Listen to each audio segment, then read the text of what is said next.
Da-na-na-na-na-na-na. Bye.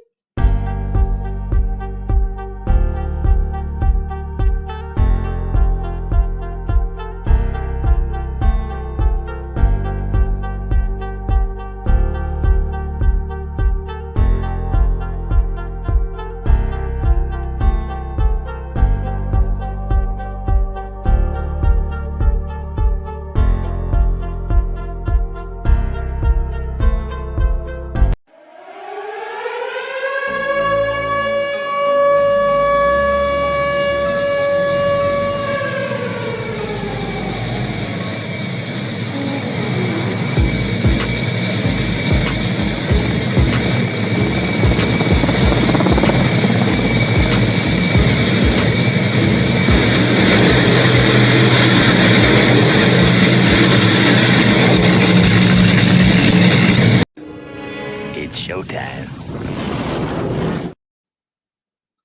Hey guys, thanks for joining me tonight on another episode of Monday Night Slot Car Live, where we go live with the community. And today we're going live with Joe from Irreras, Carrera. Are you guys ready? Because here we go. Welcome to the show, Joe. Thanks, man. Thanks for having me on. Absolutely awesome to have you here. I 100% appreciate it. Thank you very much. I appreciate you asking me, man. All right. Woo. So you've been busy this week or what? What's been going on? Yeah. Let's start with Busy. non-slot car. Oh, non-slot car? Okay. Yeah. Well, this weekend was a heavy one. I had the honor and pleasure of baptizing my nephew. And Oh, wow. so my brother asked me that. And then so last night, had it on a Sunday. Figured it'd be an easy peasy lunch thing at a hall. No, we're Italian. I keep forgetting that. And we're just like, the wine and the drinks and the laughing and the toast and I love you and like this morning I'm like, Right. oh man, like, okay, yeah, I'm not as young as I used to be, right? That's awesome. Right on. No, it was good times. Yeah, I mean, and that's for me, about I it. spent most of my time convincing my wife that we needed more room for a bigger slot car track. So Yeah, you mentioned that. So you're gonna actually be knocking down a wall, right? yeah, we had originally built a wall for a room that's no longer needed. It was a really simple wall, like basic thing. And so I'm just going to take it back down again, and that'll give me another full 4x8 area to deal with. So we'll go over that in a little bit later. But yeah, that's awesome. For now, let's have a look. We'll see who's in the house tonight as people file in. I want to start off by saying thank you to everybody. Absolutely fantastic to be here and sharing this slot car experience with you guys. Fantastic. Absolutely. So as usual, Steve, thank you very much, brother. I appreciate you being here all the time. Thank you. Awesome. My moderator, of course, Robert Fish. Thanks, brother. I appreciate it. Absolutely. Oh, look at that. It's Robert's youngest birthday today. So happy birthday. Happy to her, I believe, Robert. Your daughter, correct? Hope so. Baby Pop, thank you. Absolutely appreciate it. Thanks for being here. Tom, brother, thank you. Yo, no drama. Ow, is in the house. So Fast Speedway, thank you very much. Hey, Ron, how you doing, man? It's been a while. I thought the KISS tour bus broke down. Right on. I got a video for you then. Awesome. Jennifer, thanks for joining us. Right on. Awesome. Okay, and a happy birthday wish from Jennifer to the youngest. Him? Pardon me, Robert's son. Happy birthday. Sorry. Well, it was a 50-50, right? I'm not a gambler, so. No, there's so much info. To remember names and remember people's birthdays. It's good. Right. Here's Doug. Thanks, Doug. I appreciate it. Doug's a member. Thank you, Doug. And I'd also like to say thank you to my newest member, who is pretty sure I saved it. Let me have a look here. Where are you? I saved it. Give it to me. It was Bob, right? It was oh my gosh. It sits normally right here. I'll have to post it in the comments. It was actually from last show, so that's why it disappeared right away. Okay. But I thank you very much. And of course, all my members' money goes directly back to the channel, as you could fairly see, moving from the slot car track behind me to what I now call the Carrera room, and then it's turning into the Carrera basement, to be honest with you. But that's awesome. We'll get there. We'll get there. So far, Carrera the track plans call for 41 pieces of straight. I want to thank Billy for sending me the timer for the Carrera track, for the Evolution track and Go track. So thank you to Billy at Sunday Slot Cars. And as I look, bam. Hi, Billy. Thanks, brother. Hey, Billy. I appreciate that. And not only that, but he got it out already. It's already on its way here. So there you go. This Sunday, make sure you guys check us out. We're going to pretend we have our stuff together this time with a real timer. So it'll be nice. It's all good. Okay. So I want to, thank you, Bill. I appreciate it, brother. You guys, if you need anything Carrera related, if you're Canadian especially, Sunday Slot Cars are your people. Billy and Amanda, please go see them. If you check out their main page on YouTube, they're linked to the stores right there. It basically just takes everything, all the fun of having to search for it. They take that fun right away from you by only allowing you to push one button to get there. Oh, they're just so evil. Yeah. But I want to thank you for being evil like that, because the rest of us are lazy. Awesome. Hey, I'm that person, man. I don't have to search for it. If it's right there and you just have to click it, you're my man. Perfect. Look at that, right? And great selection too. They have all the Carrera stuff. So I always get so excited when I talk about Sunday Slot Car, or I go into their inventory, because it's just like they do carry a lot of stuff. Yeah. Very nice. Very nice. All right. So that's enough Sunday ass kissing. Let's get to Joe. Irreras Carrera, brother. Thanks for joining me tonight. Of course. It's absolutely fantastic. Woo. All right, guys. We got a gooder tonight. So we're going to start with the question that I ask all my guests. Tell us about your story to slot car glory, brother. All right. I mean, it's nothing simple, I guess. It was just one day I was at the story starts off because of my dad, really.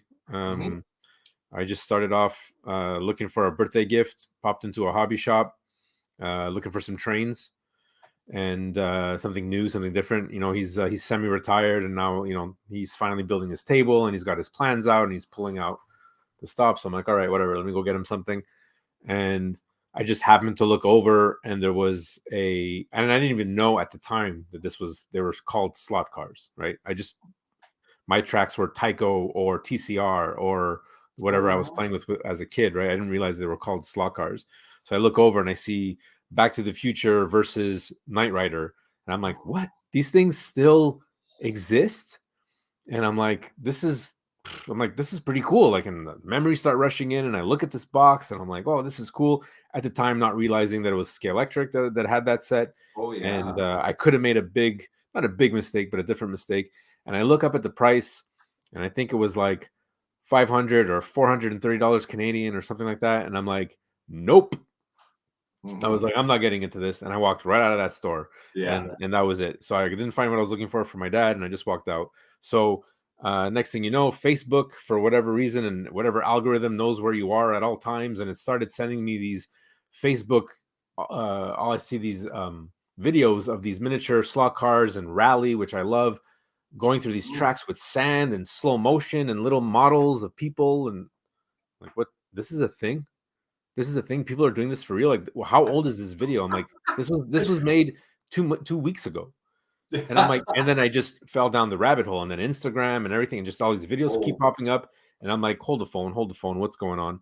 So I get on these groups on Facebook, and people were like, listen, if you're North America, basically go with Carrera. If you're UK, go Scale Electrics, but you make the choice. So then down the rabbit hole, figuring out what's Scale Electrics versus Carrera, back and forth. Okay, fine. Carrera seems to be the way to go. Right. And then my journey to find a hobby shop that was even like viable here, because it's one of the worst things. I mean, I don't know how it is in Winnipeg, but like for Montreal, there's not much to select. So I ended up going to Toronto to get my my slot car tracks and actually get my hands on one, to try to be like, okay, well, I got to, try before you buy, before I'm just, make sure I'm not 100% just nostalgic about this. I get a car on the track and this thing is like, burnt toast. So I'm like, all right, whatever. Managed to go to Panther Hobbies. They had a track. I got hooked, no problem. Ended up coming back to Montreal, finding Metro Drift, and bought my first kit. Oh, sweet. And it was like, it's been, I could say like uphill or downhill from there, but and that's it. And then I just got really into the Carrera style of car racing. It really brought me back into the DTM, Germany racing, all that just brought up all my fan, my love for German things, German microphones, German cars, I mean, I'm a Ferrari guy. Let's get that clear. But everything German. So I was just like, oh, this is even better, right? And Carrera, Irreras. I'm like, what better way? The wife goes, go ahead. She gave me the green light. I built my own table, and that's it. I mean, that's how I.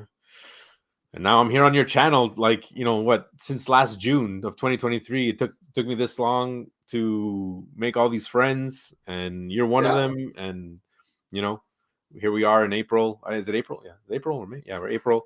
On a on a slot car talking channel live stream. Like, I would have never imagined this. Never. And you know what it is? You're making friends every day, because if you watch your subscribers, more friends come to visit your channel, brother. Yeah, it's I think, I don't usually check the analytics at all. I'm not like really big into that, but it was like, I get this notification, oh, you're good. You're 83 in the last 28 days. And I'm like, what? Like, this is pretty awesome. This is okay, cool. People like my humor. People like my content. That's a couple a day, man. That's actually a nice. It's good, right? What it gives you, what it does is it gives you a chance to learn how to use YouTube. Because it was Raul that said on your show Saturday that YouTube is kind of like a hobby of its own, right? Yeah. And it's for all of us slot car people that put stuff onto YouTube to decide how much of a hobbyist, of a presenter we're going to be, I guess you could say, right? Because we all have, great layouts, great cars.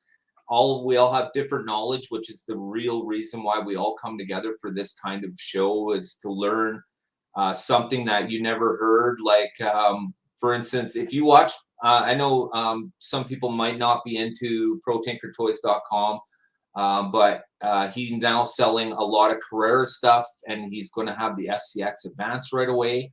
But he's got this immense knowledge of the slot car industry that if you listen to his show long enough, you'll pick up really good bites that you take with you, right? Of course, there's lots of other stuff you have to filter out, but there's always good stuff, and just shows like this where we bring everyone together. And that's always been my whole point of Monday Night Slot Car Live, is to bring new creators and focus on them and help them move forward.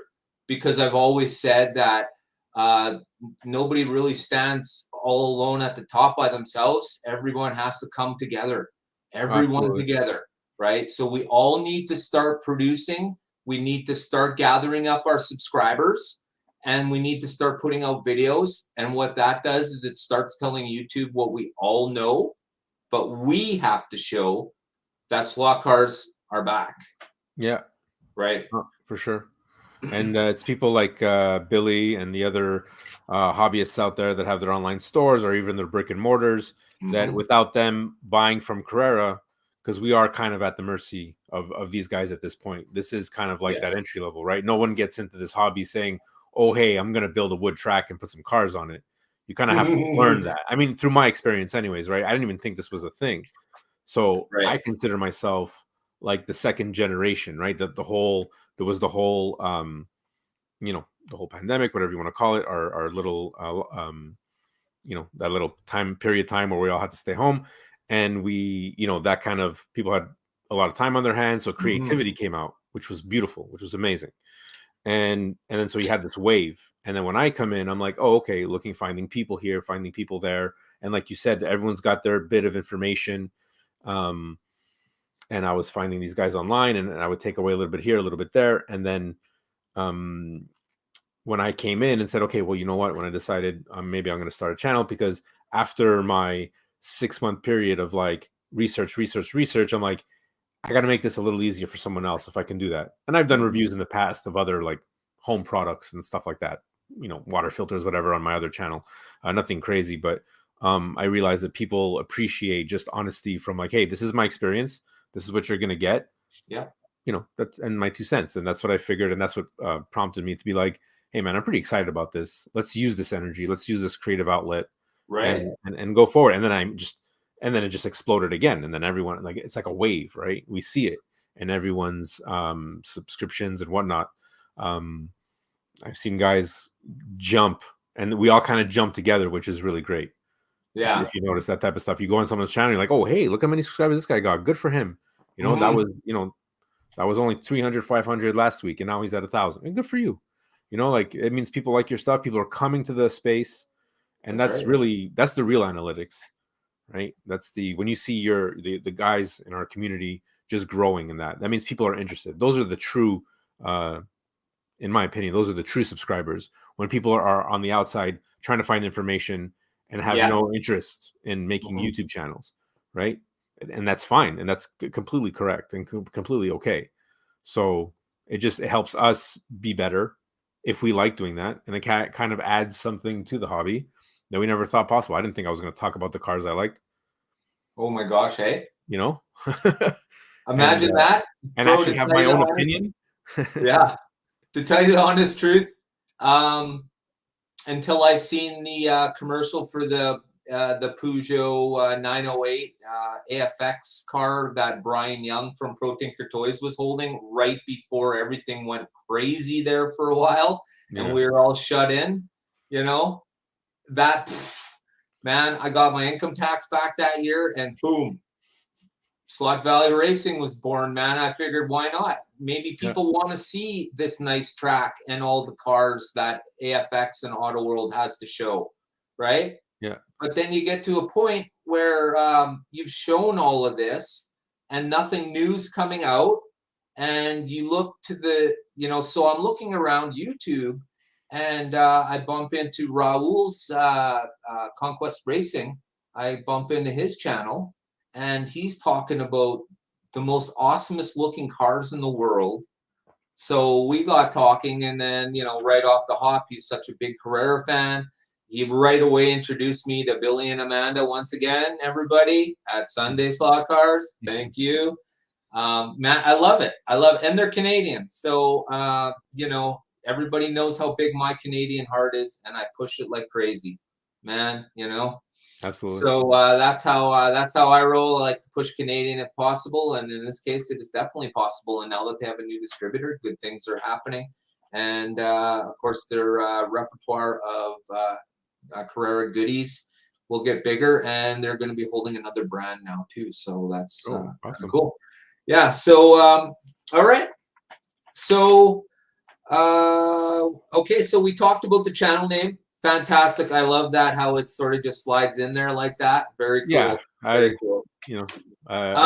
Maybe I confused people because I didn't put the apostrophe. We were talking about that before. Maybe I should have put the apostrophe on the Irreras part, but I figured I didn't like the font that I chose as that type of apostrophe. So I'm like, just hard on myself. I'm like, bah. And you know what? We've had this same conversation with many people about should they call it slot cars or slot cars? One word or two? It's one of those. I'm annoyed at that little squiggly thing that pops up when I do the autocorrect. So I just separate it, right? Yeah. Right on. Okay, so what's your favorite racing style? What kind of cars do you prefer to drive? On track or in real life? Yeah. Why do you race cars in real life? No. Oh. No, only when my wife's not in the car with me, I'll race my car. Yeah. To work and back, right? Trying to beat that time. Yeah. Uh, All right. Let's just stick to the electrical kind that you can't get electrocuted from. well, right now, my favorite car will always be the first car I bought, which was even before I got the set. So actually, I did buy something when I went to Toronto. I bought this, the Hubel Ferrari. Right, my cameras and Oh man, this hang on. beauty, Let me zoom that up, brother. Yeah, that's like nice. this detail, I just loved it. You guys have seen this, and so for me, it was like, you know, I don't know, just the Italian flag and all that. I'm like, oh my god. And my only regret with this was that there was two on the shelf, and I didn't buy the second one. So now this one's all banged up. But yeah, I love it. I love racing it Wow. just because I'm racing a Ferrari, right? But it's not my fastest car. It's pretty squirrely, and Right. I'm gonna work on that a bit. So I think the newest car in my edition is, Raul dubbed it the Green Monster, Yeah. and Yeah. that's I got this one in silver, and I love how it sticks to the track. Only because my wife's favorite car is the Audi, the R8, and that car is a monster on the track. It just sticks to everything. There you go, there you go. And another regret is that I didn't get it in that livery. There you go, buddy. And we're gonna talk about So we've got rivals, right? these later today too. So That's it. So that's yeah. about it. I mean, I enjoy racing those. Those just came on, so I'm still learning them a bit, but they stick to the track nice. They're giving me the best times, and they're just fun to drive. And and when I want to be more I don't know, focused on the track and more on the thumb work, I go back to the Right. Ferrari. I'll do the Expo. I'll jump on my Expo because Oh this is man, super. This beautiful is super cars. drift. I call it drifty because this car just drifts everywhere. Is it heavy on the back end? Is that why?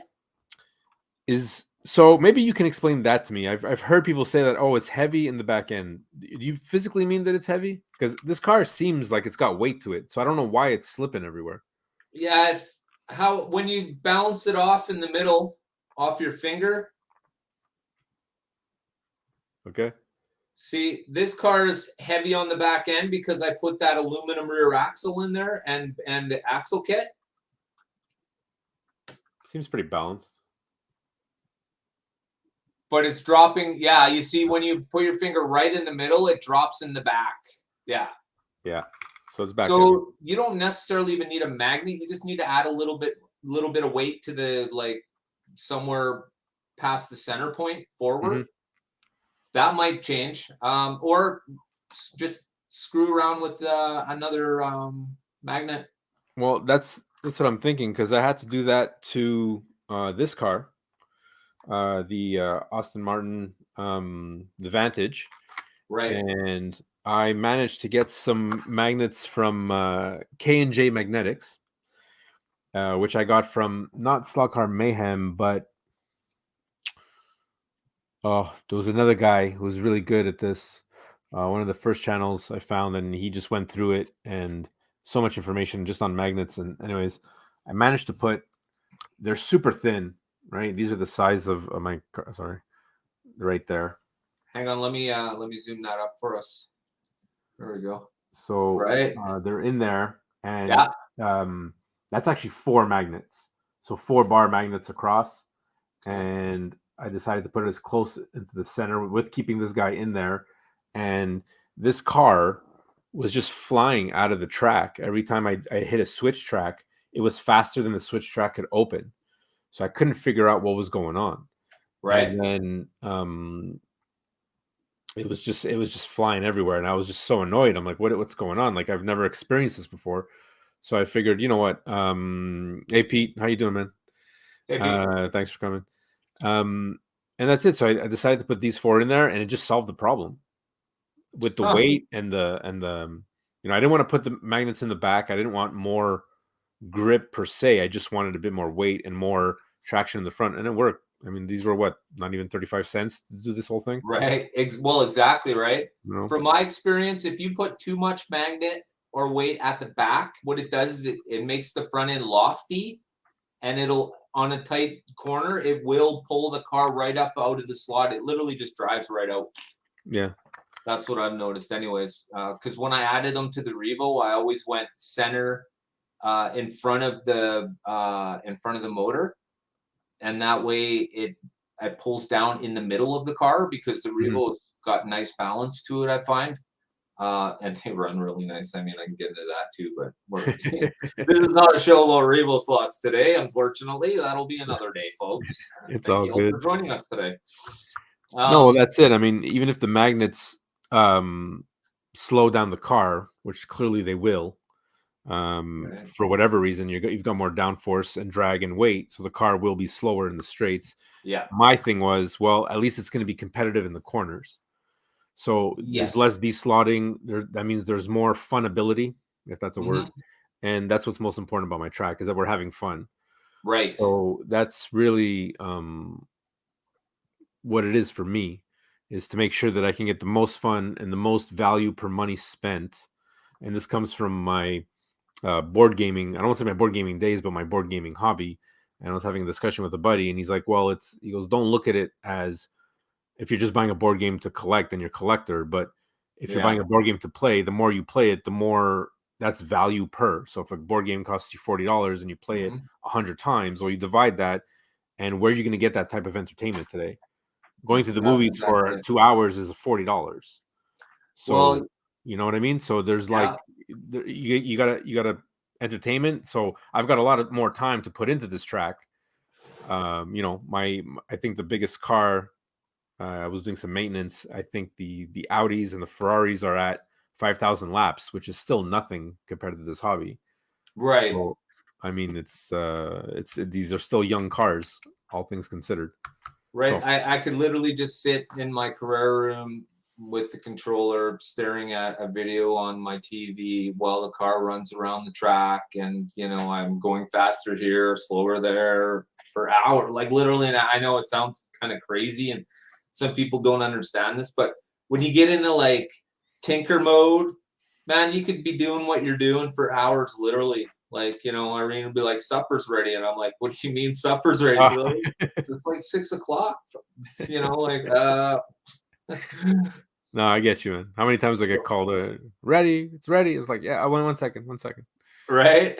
So The yeah, it's always car's just warmed up, right? I got it at the right spot. The car's just warmed yeah, up. yeah. Just give me a Yeah, sec. right. I'll be up in a sec. Hang on, hang on. So yeah, it's pretty good. But all right, so we're gonna take a quick break for a quick second.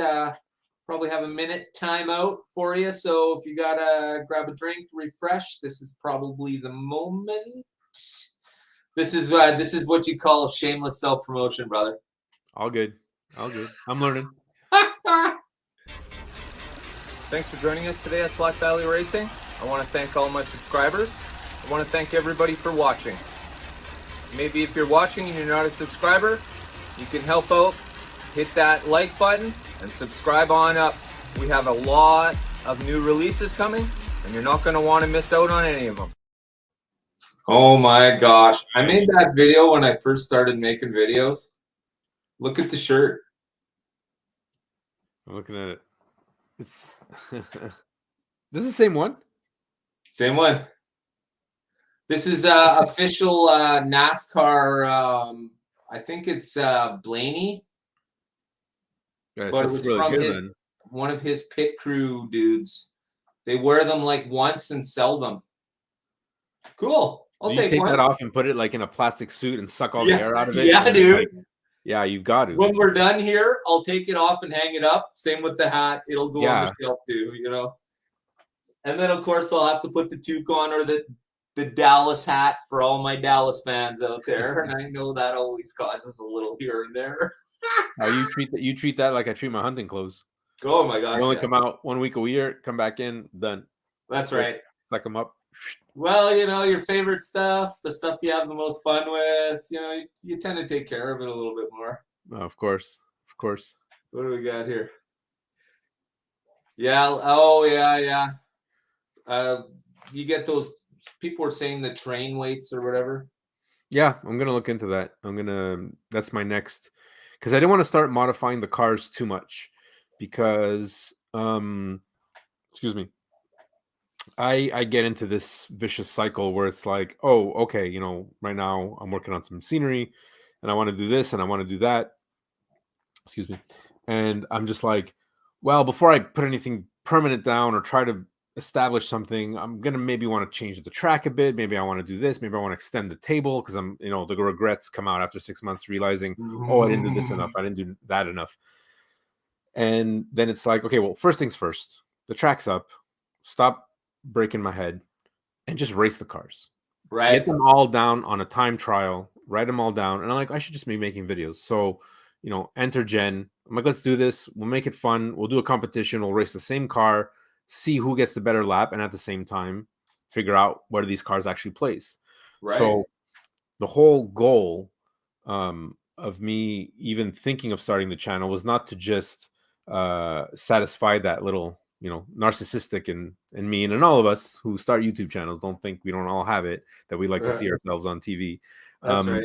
But not just to fill that, but to actually bring something of use and be like, hey, well, look, I'm going to categorize these things. There's plenty of unboxings. There's plenty of great pictures and videos out there. I'm not competing with that. I don't want to do that. I just want to show which cars can perform how well on a 38-foot track. I'll probably get up to 50 feet eventually, and that'll be probably my limit. But I just wanted to categorize my cars, now realizing that some of them are more squirrely than others. Especially, in particular. So I'm like, okay, so I figure I'll do a Class A and a Class B. Class A being the cars that are the stickiest, and they're going to race and they're going to win. And the other ones that need a bit more, a bit more finesse, a bit more workability, right? You gotta put more time into it to really focus. So that's in my goal, to categorize A and B. The ones that are ready to race and the ones that are like need a bit more, not that they're not ready to race. All cars are ready to race. It's just a matter of like, you know what I mean? It's one, the better cars versus the worst cars. Right. Easier to handle. Sorry. And you're right. First off, I want to say hi, Slot Journal. Thanks for joining us. And hey, Mark. Joe Bain has a question. If there are slot car tournaments, do they allow mods on the cars? They would definitely have marked categories for sure. I know Scale Auto right now has their big thing going on right now on YouTube. I don't follow it per se. I've just been coming across it now and then, because just about everything I get on YouTube is something to do with war or slot cars. Yeah. So, I'll take the other 50, the one we're talking about today. Thanks. There you go. Awesome. Thank you guys for being here. And of course, for those who just joined us or just came in, we are talking with Joe from Irreras Carrera. He's a Canadian slot car YouTuber, and he's going to be famous one day. So we're talking to him now, and he's going to be handing out signatures later. Oh, yeah. Please remember, no flowers, throw money. Thank you. Awesome. So we're all on the same page. I just want to make sure of that. That's all. Perfect. That was great. Anybody who hasn't subscribed to this fine gentleman, please make sure you do so. Absolutely fantastic. And of course, I made it easy for everybody. You'll find a link in the description down below. Much appreciated. He would appreciate it. I would appreciate it. Once again, make sure you hit that like button, please, guys. Once again, I appreciate that. And who do we got here? This is Joe from no. Burlington? No, I'm from Montreal. Joe's from Quebec. Yeah. Montreal, Quebec. And here we have my favorite HO dragster YouTuber. Thanks, brother. I appreciate it. I love watching the drags. Oh, that's the one, brother. Make sure you subscribe. Yeah, no, I think I am already under both or all three of my channels. Yeah. I think that's one of the coolest things, and I haven't been that much into the drag scene. I think there's that. Mhm. Is it a Netflix series? Where they talk about, they have the teams and whatnot. My daughter was showing me. She's like, check out these guys. They're modifying cars and just dragging the strip. And I'm like, oh, what is this? And I'm like, this is the coolest thing I've seen. And then I see it on slot cars, and I'm like, this is even cooler. Like, I wish, like, if I would go and get into HO or analog, I would definitely do that. I think I would Oh definitely man, do that. yeah, dragster slot cars. I've made quite extensive videos about dragster slot cars. As you've Yeah. seen on the opening video there, that was the Jag car. That was one of my prime cars. It's no longer part of my collection, but at one time it was. It was nice. But some cars you run, and that car did not run. That Okay. picture was not it running. That was obviously stop motion. You could see the wheels on it Yeah. running because the last thing I want to do is hack the value because I wanted to run it down my track. But there are lots of HO cars that do go down the track, and of course the big rig shootout. The first round is over now, and the second round will start soon. So I'll be working on that as well. Nice. Okay, so let's have a look. Let's have a look and see what Joe's got here, Carrera wise. Are you guys ready? The table is a mess. Okay, first off, I meant to do a poll before the show started, but just by a show, let me know whether you're from the United States or Canada. Just quickly, I'm just curious. I'm curious to see who's coming to the shows and who's like in the slot car community and where you're from, for instance, right? Because as you all know, I was told by AFX that Canada is not a big enough place to have a distributor for slot cars. So That hurts. it does hurt, bro, knowing that I'm such a big I'm a Canada person, man. If I would buy absolutely everything I could in Canada, and I'd pay more for it. I understand that, but if it all had to be made in Canada, then I'm absolutely okay with that. Yeah, I bleed maple syrup. Yeah, Thanks, right. Joey. We have Robert Fish in the house. He's part of the big maple syrup heist 2 years ago. Oh my god. We went on about that forever in the slot car community. Robert Fish was buying cars with maple syrup for the longest time. I just picked up my haul. My buddy calls me. He's like, "Hey, I found this Sugar Shack. Let's go. He's got good prices, and I want to support local." I'm like, "Perfect. Pick me up." We went. I got my haul for the year, and I'm still buzzing off the first can. Good stuff. Yeah, me and Don. Okay, Tennessee, nice. Donald. I thank you for being here. I absolutely appreciate it. Donald is my longest member. And to Donald, I thank you so much. Donald's been my member since the very first day he was able to be a member. And I thank you for that. And I realized last week, Donald, I said your name wrong. So Donald Masson, I'm sorry. I said it was Donald Mason, and I was corrected before. And the last thing I want is someone saying my name wrong. Brother, I'm sorry. There you go. I had to say that. I was thinking about it all week. I'm like, the only opportunity I have to say sorry is on Monday. So thank you. Sorry, brother. I absolutely appreciate all your support over the year. Absolutely fantastic, man. Awesome. Awesome. I wish I could find more people like him who just want to be like, just help, like, thank you, brother. All my members, I thank you guys. And I never push membership because, if somebody wants to help out, I absolutely appreciate it. And I've already proven that every cent of my members' money goes back to my channel. So I thank you, everybody. But I definitely thank all my members. You got to, because they're what makes you so great. Exactly. Without members, you're literally sitting in a room by yourself watching your own videos. That's fun, right? But that's what they call reviewing for processing. Great. We have such a great crowd in the slot car community. It totally amazes me. And every day I find more and more Canadians that never existed apparently. Yeah. Because nobody was ever looking. It turns out. Well, that was what I was talking about, right? It was that wave, and if you're on it, on it. Meaning, if you're searching the YouTube, now that I find myself being on YouTube for a lot longer, you start noticing these things, and you start noticing the waves. I'm my favorite channels, Billy. Oh my gosh. Oh, Billy, yeah, brother. Sure are. You know, it's exactly like that, right? If you can't enjoy your own channel, well, you know, it's like they say, you know, if you can't, you know, you got to be able to take a little and give a little. That's all. It's all good.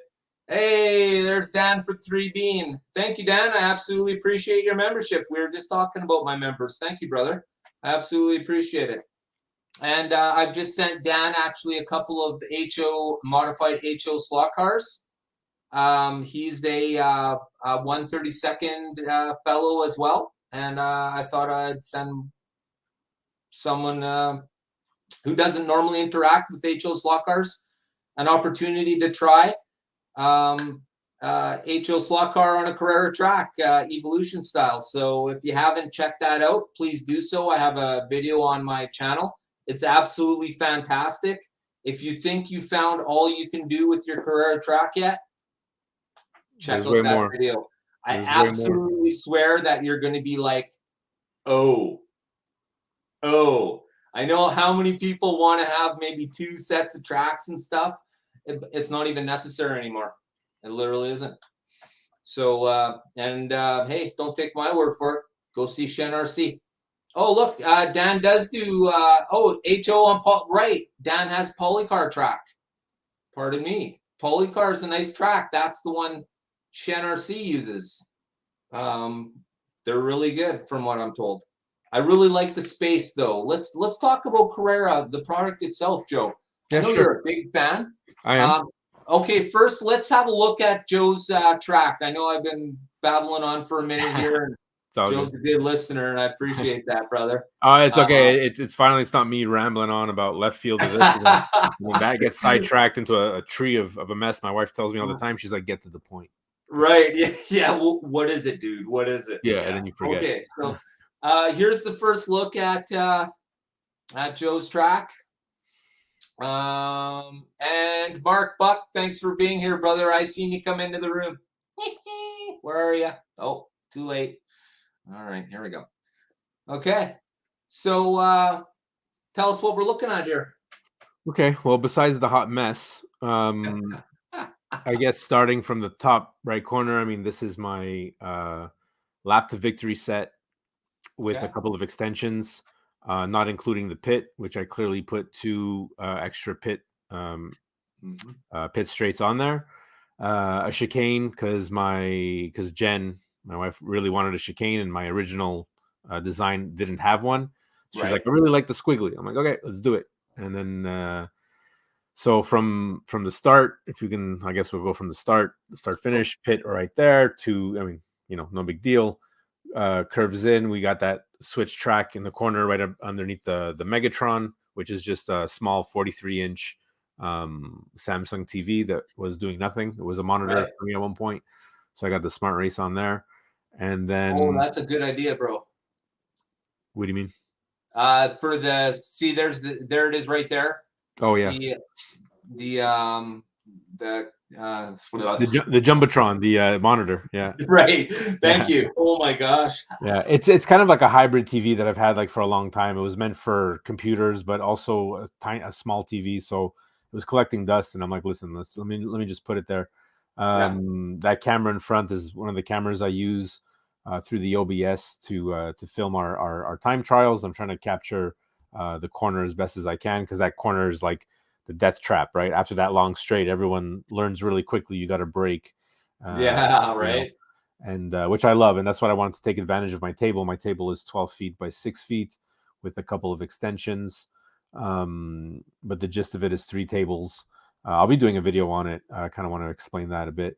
That's like the back end, and I'm a quick and dirty type of guy for scenery. That's just matte that was bought. I actually bought that for a Star Wars game that I wanted to make, like a Battle of Endor type of scene. Yeah. And I ended up using it for this, and I ended up buying a bit more because, again, I wasn't sure how permanent this track would be. So it's on some really thin industrial carpet, nothing too shaggy for the dust, Right. but thin enough with a little rubber matting that I find it absorbs the sound quite well. I don't know. Those are my little Bonhams there. I got a Jeep that I got at a little Hot Wheels Jeep that I got at Canadian Tire, a little auto store we have here in Canada. So that kind of fit the scale a bit. Oh, hang on a sec, bro. Did you say Bonhams? I don't see a Bonham there. Isn't the Bonham that winter guy? Oh, okay. No, the Bonhams. Sorry, I switched to friends. The Bonhams are my little Carrera guys, the little dudes. The Bonhams. Oh, It's just yeah, but you're right. Le Bonhomme is the official Quebec City of the um winter of the festival, winter right? festival. How do you know about that? I'm like, what? I'm looking through your set. I don't see a Bonham there. Oh, sorry, man. That's good. Good on you, bro. Oh my gosh, I wish I had a picture of Bonham. Uh, and we'll get it. We'll get it later. Yeah, Uh, yeah, yeah. yeah. I'll So post that's the my. link in the description down below after the show. So that's. Oh my gosh. So yeah, but I mean, then you're taking me back. You know, when we're school trips up to Quebec City, sliding down the coldest days ever, freezing your fingers off. Right? And this abominable snowman guy is coming up to you trying to take pictures, and I'm like, get away from me. You smell like whiskey. Get away from me. Don't touch me, weirdo. Yeah, exactly. So this Oh is my. my makeshift what I call the hairpin, Oh. which I'm considering putting the hairpin here, but like we discussed before, I'm not sure our style of racing. I'd have to play on it a bit to see if because like I said, everyone in my family plays chicken and nobody backs off. So Right. this would be like just a disaster, just a disaster. So I might leave it like that for a while. I tried experimenting with some LED lights. Mm-hmm. That's why it's a bit of a mess there. This is like such an embarrassment. Those foam things I got out of work, out of a shipping, not a shipping container, but a box that was holding. Oh, excuse me, a box that was holding some product, and there was these nice long rectangular um, styrofoam pieces that I started chopping up, and I thought I was going to paint them gray to make like a mountain scene. Yeah. But what you see on the left is actually some poster board that I will take some foam spray. My dyslexia, of course. Mm-hmm. And I'm going to start experimenting with that and making that modular. So I'm going to spray it down, and then those green things I'll cut the size, and then I can move that because I can't commit to one type of scenery in one spot. So that's basically what I'm working on now. And I start thinking about that. I work on it, then I look in the corner of the track. I'm like, I have to extend that piece. Wait a minute, the wood's in the garage. Let me just go cut that now. No, hold on. You got to do the time trials. Okay, let's work about my brain just. So this project that should have been done, 3 months ago is still going on just because I can't commit to a track. So it's like what Pete says from Show Me Slot Cars. Can a slot car track truly be modular if it's not modular?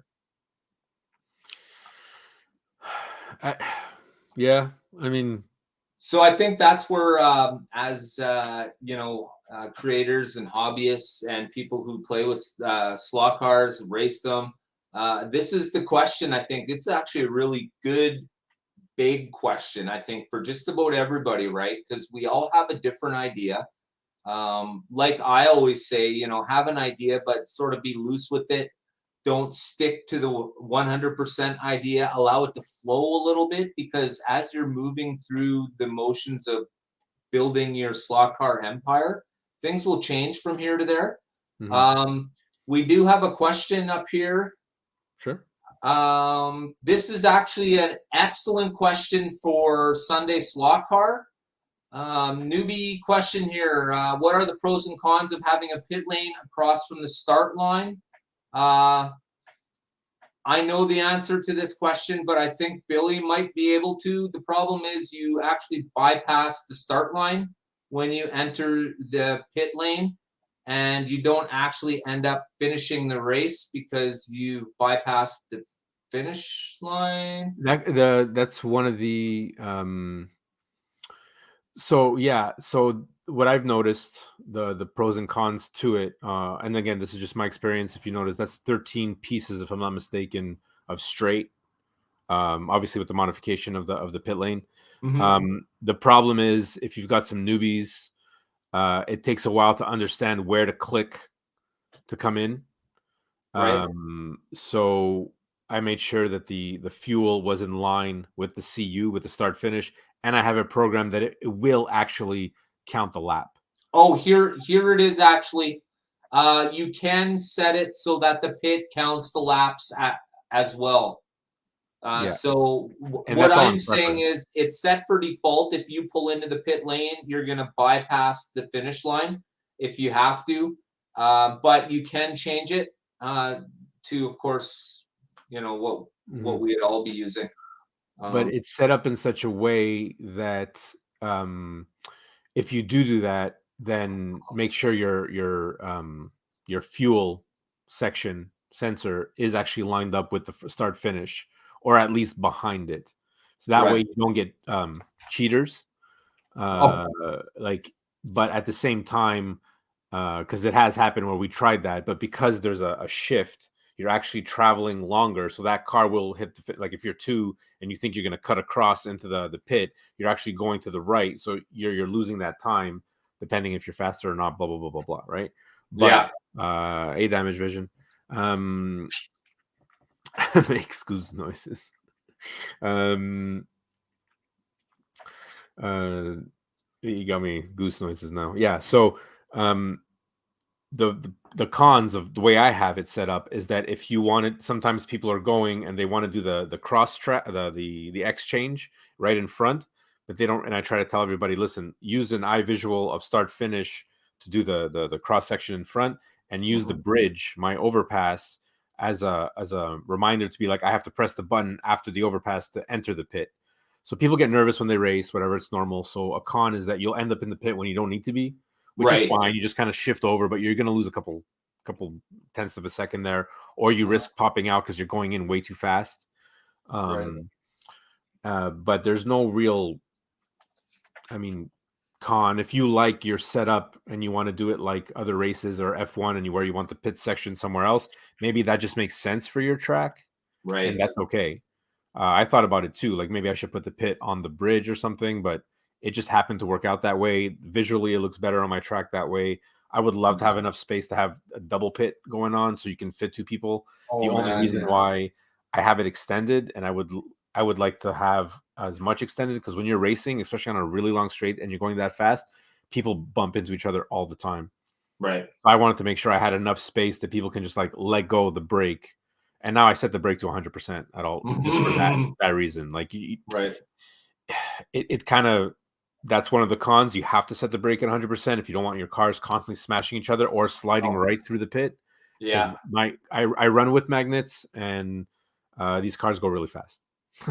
Sliding through the pits is a big thing, man. Like all uh, the way out the other side, and it's kind of like, oh, catch it on uh, the next lap. well, exactly, right. And I will be experimenting with the new. I finally got the whole kit and caboodle from the Oh Smart Race. yeah, And yeah, I just made the plunge. I mean, it's $40. I was buying the right, add-ons one by one, and I really want to test out um, the fuel, the more efficient fueling, yeah. the weather, Oh, and I'm interested in the weather. Yeah. but even more so than that, the damages and the penalties Oh, for my daughter, because she likes to push right. people up the track. And so the penalty system is a pretty interesting. But yeah, that's it. Not to ramble on too much. The pros and cons are, there's, it's not really pros and cons. It's really flexible to what you want. So pros meaning that like you can count those laps, so you can go into the pit and not be penalized, but it's a Yeah. slower lap, which is good. And the cons being that if it's that close to on a straight, um, you've got that issue of people bumping into you, and you've got that issue of like accidentally going into the pit. That will happen. Right. I mean, it is what it is. Okay. So, awesome lead in. So, I'm trying. I mean, I'm designing my new Carrera layout. And if you've been following along with my channel, you know that I'll be removing a wall right away, and I'll be adding basically another 4 by 8 feet to my layout. If you've seen my channel, you know what the track currently looks like. It looks like a big goose egg. I wanted to, I got a lot of fast cars and I want to run them fast. So I need a little more straight. This new track configuration has 41 pieces of straight and it's set up. Well, let me show you guys. Oh, check that out. Okay, hang on a second. I see you.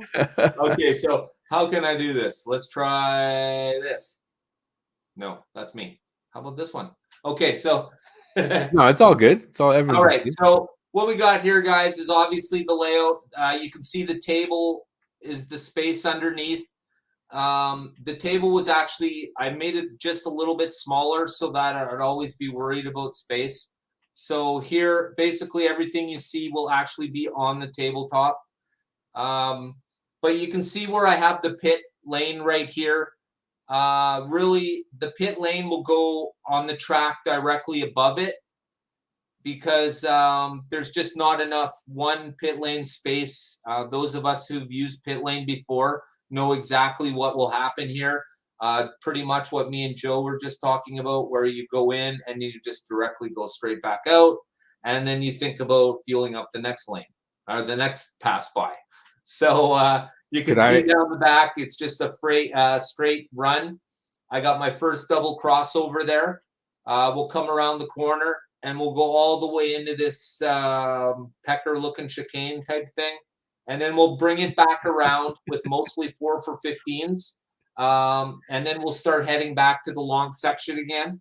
Now, the problem I had before, so I'm going to remove this now. Well, hold on. I want to talk about that for a second, but if you don't mind, can I add two little? So sure, yeah, no, I'm showing because I need suggestions here. So I mean, I'm seeing how it is, and it's fine to put the pit lane. I see how it's going to be a little squeezed. It's not a problem. One, I'm super jelly that you have a table with these beautiful long straights, because the reason why my kit is the way it is because I wanted speed, not technicality as much as possible. Right. So this is great. I'm super stoked for you. This pit lane here, and this, Pete from Show Me Slot Cars got all this in my head. Why don't you just make the pit around the corner?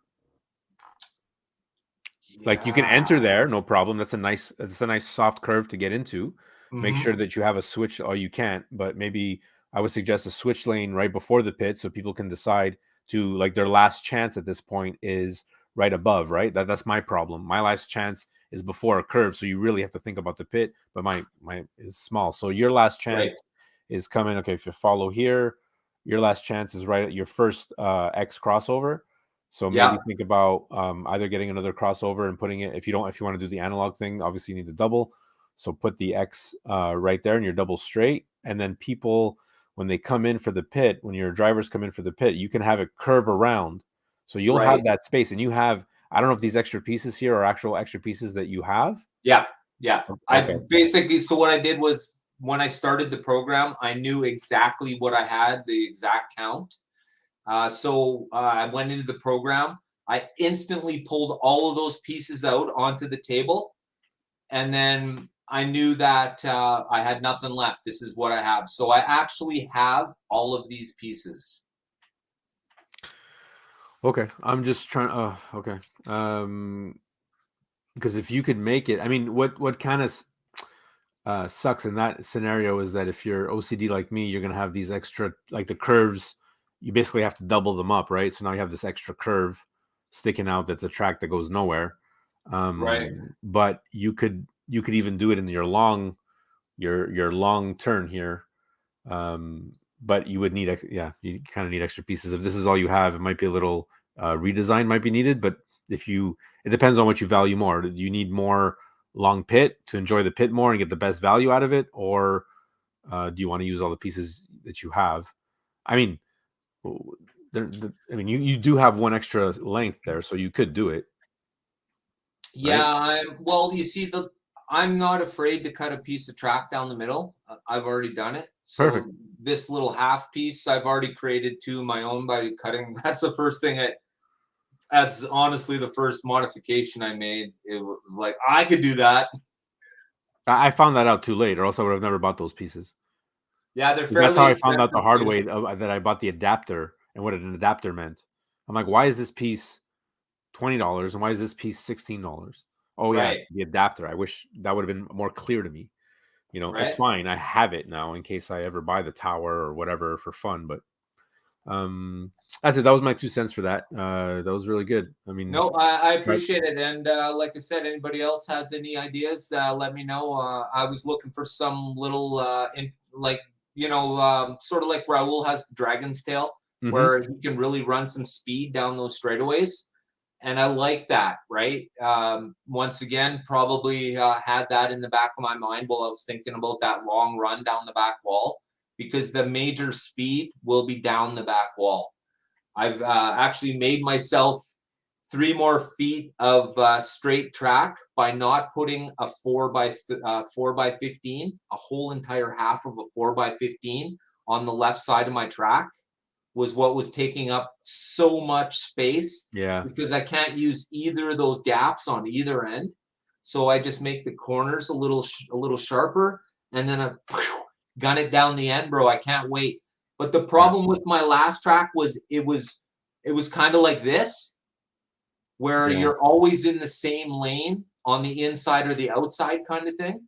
So I can tell you right now, the outside person rides the 4x15, then the yeah, 3x30 at the other end. And if you're on the inside lane, well, yeah, don't deslot, but yeah, you can go fast, right? But now with this direction, because I'm going this way and then I'm coming back this way underneath it, I really think the lanes will be more even right now. Billy, I'm not exactly sure. It did give me a measurement for the full length, but if you know how long the pieces are, then you could probably guess it bigger than me. Um, Are you not a fan of shoulders? yeah, no, there'll be shoulders on here. I just haven't put them in. Okay. Pete actually sold me some shoulders, and then when UPS delivered them, they basically threw them on my doorstep and sent me a customs bonding fee of $54. Oh man. Oh man, oh, whatever. Whatever. It is what it is. We're Canadian. What can I say? I'm already used to it, man. Like I said, all my Revos cost $180 each. So, when somebody says, "Oh, no, they're shelf queens," I can't afford for them to be shelf queens, man. No. But I also can't afford to be rear-ending them at full speed. That's why I do not run them in digital. You know what I mean? So, the plan of my track will always either I'll get a switch box, which seems to be more affordable now because there's so many people doing it, or I'll just do what I've been doing and just switch out the Evolution power pad for the digital one. So I have both. It's not a problem. Well, I mean, on the digital end of things, you can just like lower the speed, right? Well, that's right. Yeah. Yeah. But with Hey, the Gene. digital pack, I can't run analog cars. So, Right. Right. Right. Right. but it's nice to be at. Hey, Gene, how you doing, brother? Thanks for joining us. So yeah, that's one of the setbacks I'm sort of, and that is the reason why I'm not using crossovers in the corner or a single crossover, because then I can still run the double crossovers. They have no effect on analog. Cars just go right over it. But the single, they arc it out. You probably fry your track doing that. Yeah. So, And so like I yeah. said, I'll just run the two crossovers. Man, I hope to be going way too fast to even worry about it. But let me tell you But about you the got the problem pit with there. the You pit got lane, the man. pit there, bro.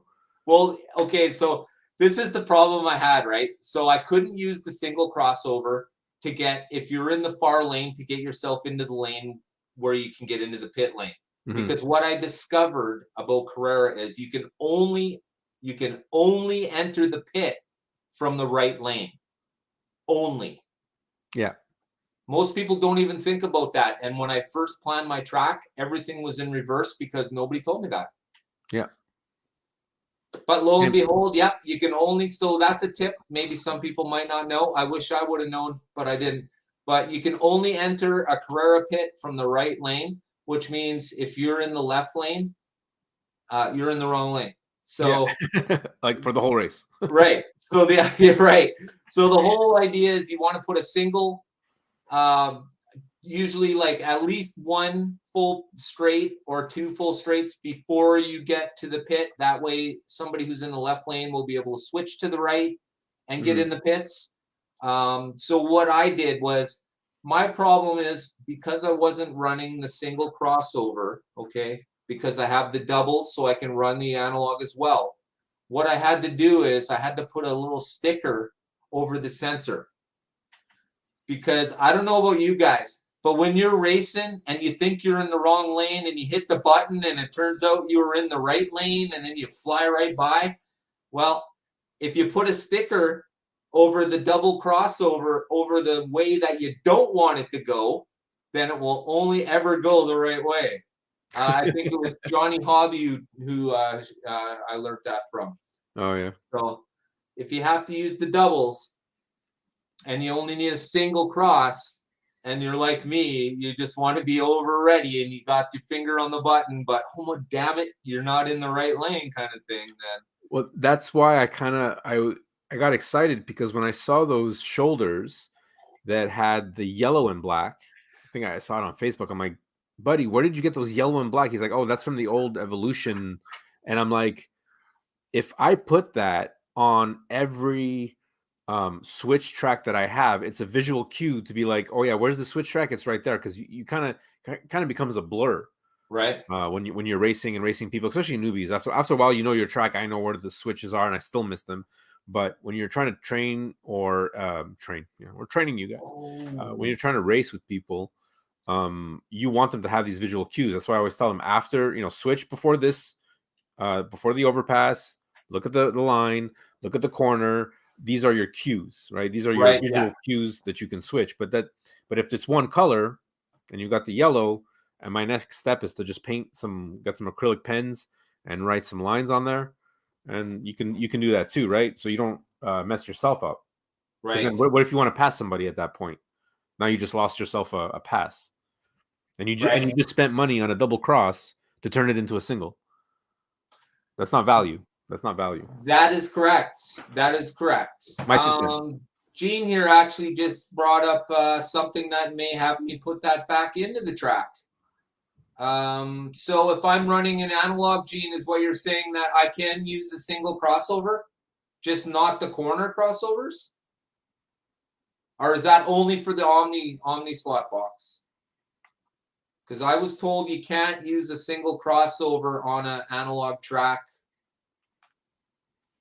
Yeah, because how I understand it, the common knowledge for that is they call it the curve, but it's technically a single crossover, because there's no difference, right, that I know of, especially when I'm looking at the pieces, that it's just left to right or right to left, regardless if it's the curve right or curve left. Okay, well, that's good. That's why we're here. Let's figure this one out. Yeah, I also thought that there was a way with the Omni slot box, that there's a modification where you can jump. You'd have to jump or pull out a jumper for to make it not. You would lose power on that track. So going back to digital might be a pain, but there's a way of taking out that jumper. This is stuff that because I'm not 100%. I'm just starting now to really flirt with the idea of switching my track or getting it to go to analog. But this is why we share and whatnot. Okay. Only the corner crossover cannot be used in analog.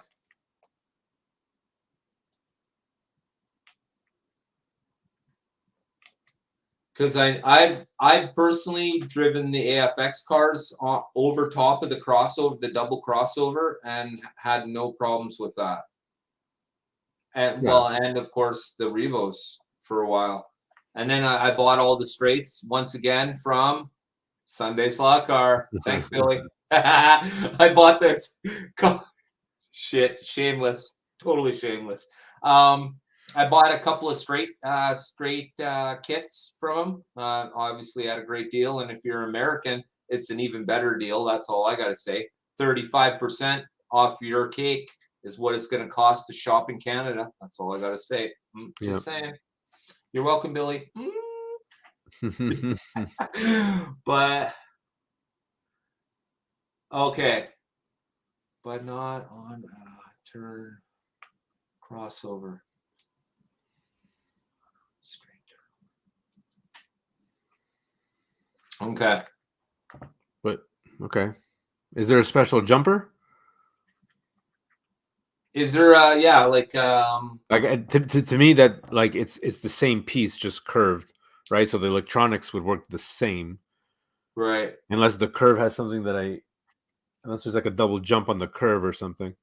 You see, and we were talking about these corner curves before the show actually started, and myself, I have corner curves, but I don't like using them particularly. Oh, on my track. They're practically brand new. They've never been used. Right, because the obvious thing happens. I mean, the real race line is usually those corner turns. Exactly. They do a good job of that. Mm-hmm. But what it does is it forces the car into even sharper turn all of a sudden, and the end result is usually the same. Yeah. So for me, the wiring is different on the corner crossover. Okay. Perfect. So back to Gene here with the Omni slot box, if you don't mind for a second, Gene. You're American, correct? And next question would be, what does that cost?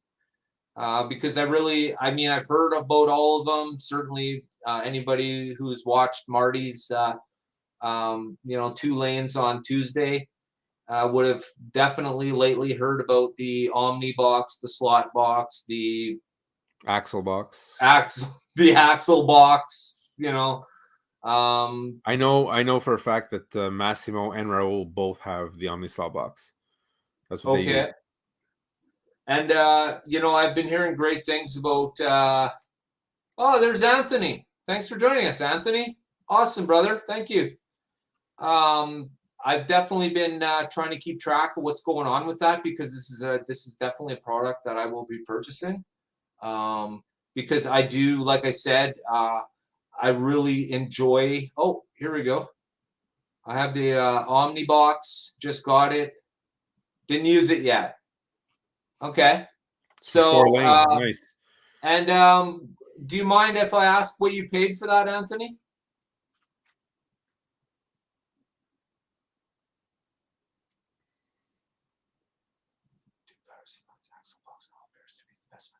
Okay, so Clearwater says axle box appears to be the best value. So it's like I was saying about the analog cars. The analog cars that I'm running, the Revos.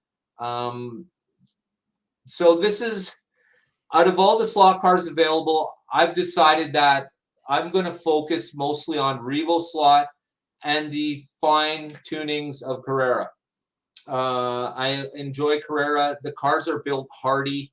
They're made to last. Revo slots are made to go fast. They're heavy, and they have light skins on them. The only Achilles heel to Carrera cars are falling off tables. Right. This car is cracked with super glue. Had to fix. I don't know if you can see that, but where is it? This top right corner. I mean, it's a little shiny. Whatever. Right. Okay. And my wife's Audi R8, right down the middle. It just, that one corner where you're like, I don't need guardrail for here. The car will never make it this far as I'm building the track, and we're just so impatient that we're racing. And the cars find the way. The cars know, like, hey, I'm going to crash, and that's where I'm going. And just that car right off, and you're just like, no. Yeah. You're trying to dive across the floor. Like we got we got lucky. I mean, like, man, like you could probably build a house with these cars. You know what I mean? Like it's the plastic is that, I don't know. It's not even like rubbery plastic that you think it could take a beating, but they can. And that's their only Achilles heel, falling off a table. If you avoid falling off tables, you're good. You're good. You'll be passing these Right. cars down. Yeah. Well, that's just it, right? And we want them to last. So Anthony, that's absolutely fantastic, brother. Good for you. Hey, awesome. Like I say to everybody, take pictures and video of everything. You have no idea what someone's going to want to watch, and I'll guarantee you, you probably post something that anybody will watch. Can I put in a shameless post? A You shameless sure ad? can. Okay.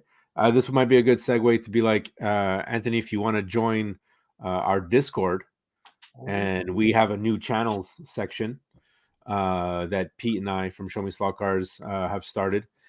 Discord's called Slot Yard. By all means, it's a way for the community to continue the conversation for live shows like this.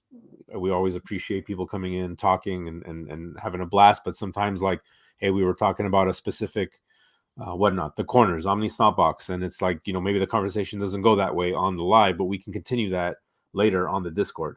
Right. And put your opinions. And I encourage everybody, for the members who are already there, thank you, and we appreciate that. And for the new members who want to join, there's a place for you to put your pictures, for you to put your videos. Just share and talk. We had there's a gentleman there by the name of Pepto Jr. who came in and had an issue with his Bluetooth. And Pete and I were like, well, I think we need a category for that, for troubleshooting, because it doesn't really place well. So now we started a category for troubleshooting, and we went through it with him. And I found that so amazing, because I was late to the conversation, and it was like, hey, the community came together and said, okay, well, did you try this? Did you try this? And I'm like, oh man, I created this monster. I didn't create anything. You guys created it, but Pete and I made a space where people can, and it was just like, okay, people are using this the way we intended, like to help each other out, right? And it was a great back and forth, and I really appreciated that, and I'm glad Pepto Jr. figured out his issue. But if Anthony, if you want to join, and if you have questions, Raul is on there, and he's great with camera work, and we've got a bunch of people. This is not, you don't have to do anything. No one's telling you to do anything. But if anyone's interested, I know Mark from Slot R. We had a great conversation the other day. He posted some of his. I'm really enjoying his scenery work. A lot of good ideas, a lot of things that I want to bring forward into my track. And that's it. You just meet these people, and it's a great way to continue the conversation after the fact of YouTube. Right. And that's all I'm going to say. That's all I'm going to say. So let me ask you guys: did that show up as a clickable link? Because to me, it just looks like, it doesn't look like anything special. What's the name of it again? The Discord? Yeah. Slot Yard. I can send you the link if you want. Yeah, if you don't mind dumping that in the description, that would be great. Discord is cool after you figure it out, says Dan. Okay. So there's a learning curve. It's a little finicky. I get it. It's a little freaky. finicky. That's Quebec talk. Yeah. It definitely.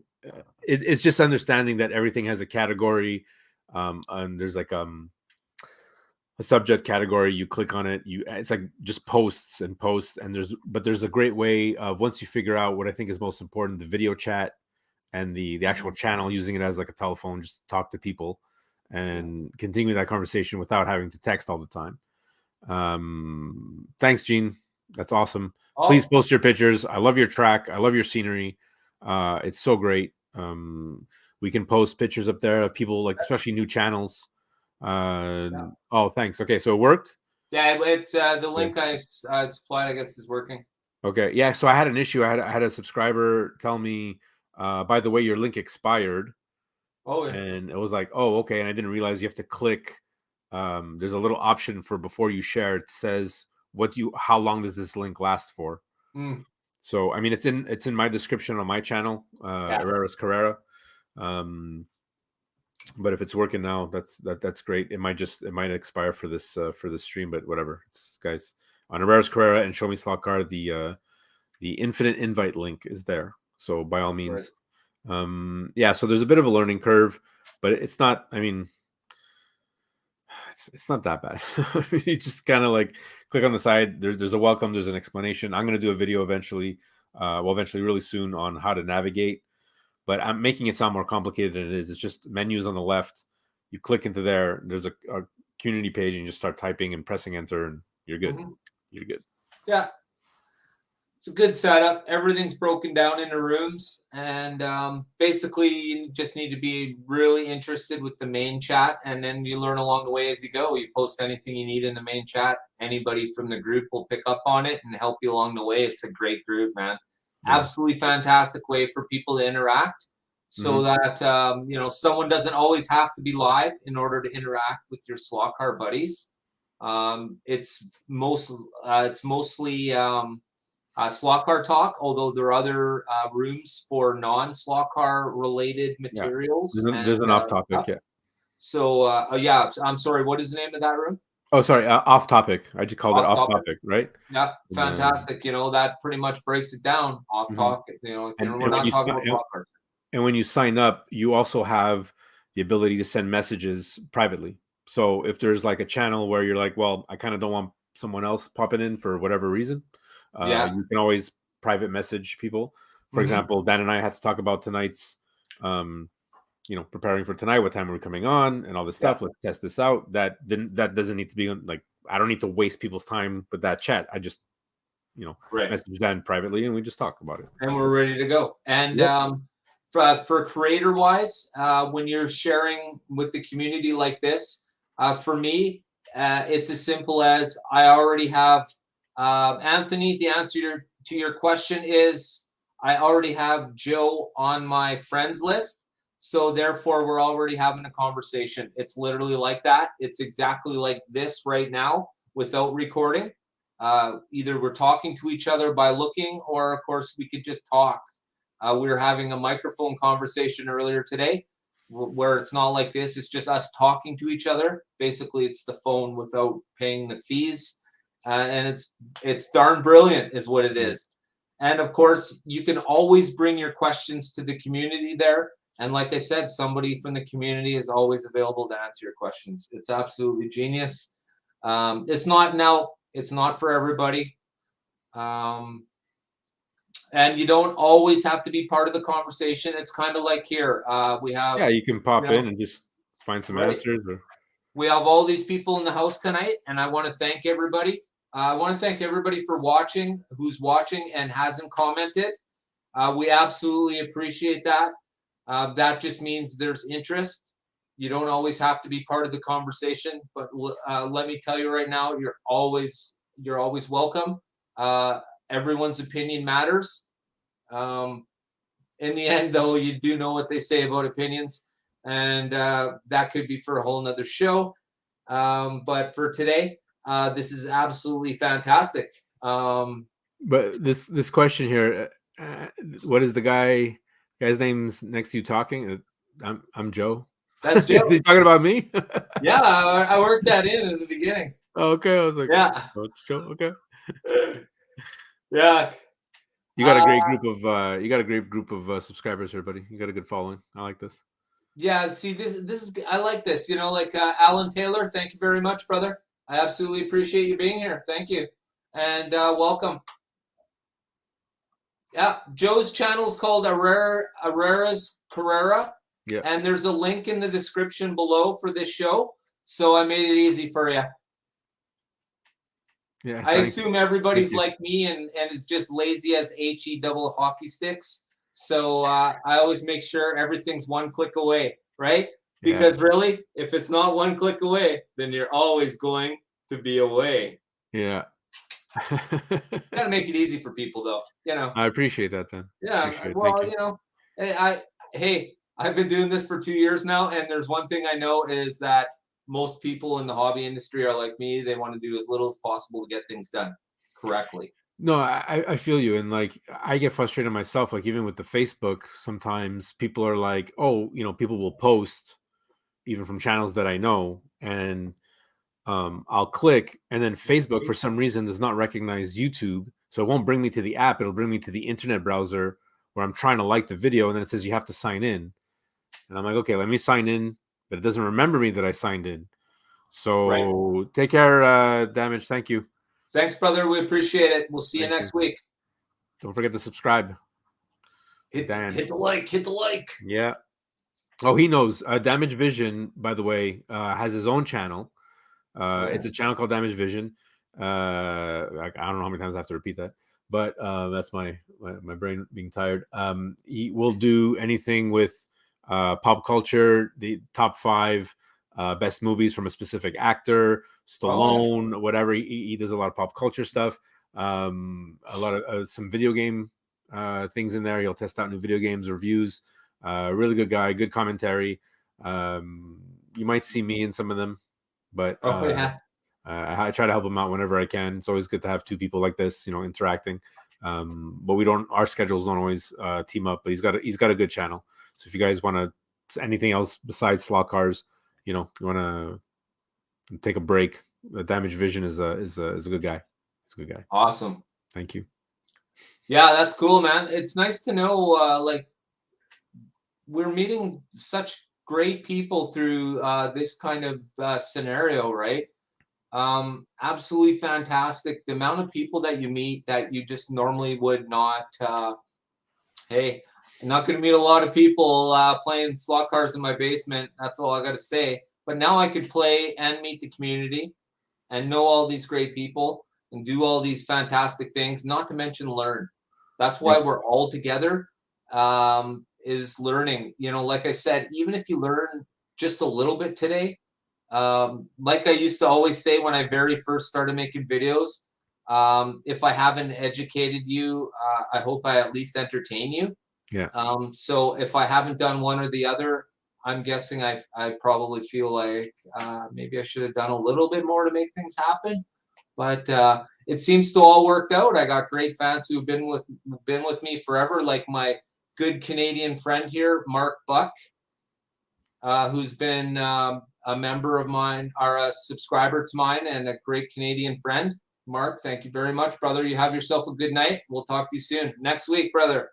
The Canadians are at it again next week. So we'll see you then.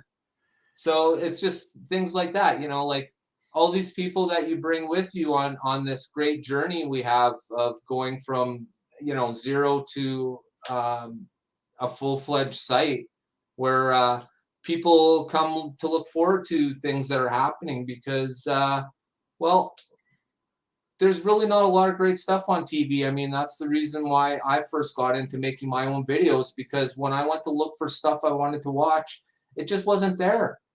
It wasn't there. The enjoyment wasn't there. I didn't have a personal interest in it. And now, as you go along, the personal interest, you gain a little bit, right? Yep. Here's absolutely, Anthony. I absolutely agree with that. And here's Mark Buck. Thank you, brother. I appreciate it. Thank you. Thank you. Of course. My pleasure. So, it's just all the great things. And for those who aren't subscribed to my Carrera Racing Shorts channel, another shameless plug, you can help me out by squeezing that subscribe button. Not asking a lot. Once again, lazy one button push down in the description. Maybe just help me out a little bit. Basically, I don't want to clog my Slot Valley Racing channel up with tons of shorts. That's why I have Carrera Racing, and there you could find shorts from all of 130 seconds top cars, NSR, Scale Auto, certainly Revo. Carrera is definitely there, so you'll find all. Are you gonna be doing your stop motion stuff? You're gonna get back into it? Yeah, actually, I'm working on stop motion right now for Nice. the the red and white GT1. Nice. The set of Skillectrics pit crew that I got, It's going to be absolutely fantastic. Oh, nice. I thought I missed a few spaces in what I was just shooting. I just shot 80 frames for the opening sequel. Or I shouldn't say sequel, I should say sequence. Yeah, sequence. Yeah. So it'll open up with stop motion, then it'll go to two guys talking, and then it'll go back to stop motion, and then something happens away from the scene, which changes what's happening at the scene, as in kind of like, oh my gosh, somebody's coming, and I'll leave it at that. Oh, there you go. It's going to be absolutely epic, and I'm totally looking forward to it. So yeah, the stop motion thing, and anybody who's interested in the stop motion, I know it seems really hard, and I'll tell you, the first time I did a stop motion, my first 3 stop motions, each one was no less than 100 camera frames. 100. So I had to lay 100 of those pictures on into the frame to make the video. The program I have now is an app in the App Store where I take a picture and it just puts them all together. And then I can look at them forward and back. I can take frames out. I can add frames in. It's literally that simple. So it went from hours and hours to me just take a shot, move the character, take a shot, move the character, take a shot, move the character, and then export it. Before it was take 100 pictures. Yeah. Oh my gosh. Put them on a timeline, shorten it to less than the 3 seconds that they're already giving me for that picture. So I got to shorten every picture. So yeah. But if you're definitely looking to do stop motion, there are a lot of great, and I could suggest some. I'll maybe make a video. Maybe what I'll do is I'll post the link to this app when I post the stop motion to the Red GT1, and believe me, it is going to be epic. Like you've seen at the beginning of the show, that was one that I made actually for Monday Night Live a long time ago, and I don't know why I never used it. I came across it today and was like, oh my gosh, I'm totally using this. And then the other one is the 2 Kiss rigs, which I've used on here before.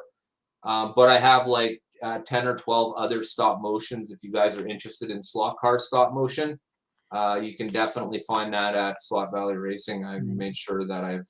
You think people might be, if they're interested in stop motion, they might even be more interested in what you got special going on? Are we ready for that? And refresh my memory. Oh, okay. Should I text you?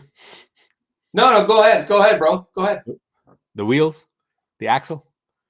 Oh yes. Okay. Good. Yeah. Right.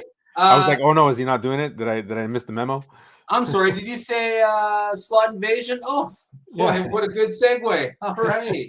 Okay. Well, talking about slot invasion, I'm glad you mentioned that. First of all, let me get rid of this this behind me here so I can actually show what's going on. All right. So thank you for that comment, Anthony, by the way. Thank you. Yeah. Okay, so oh yes. Okay. Gene, that stop motion I'm working on now. I'm just about to release my brand new Carrera car I just received.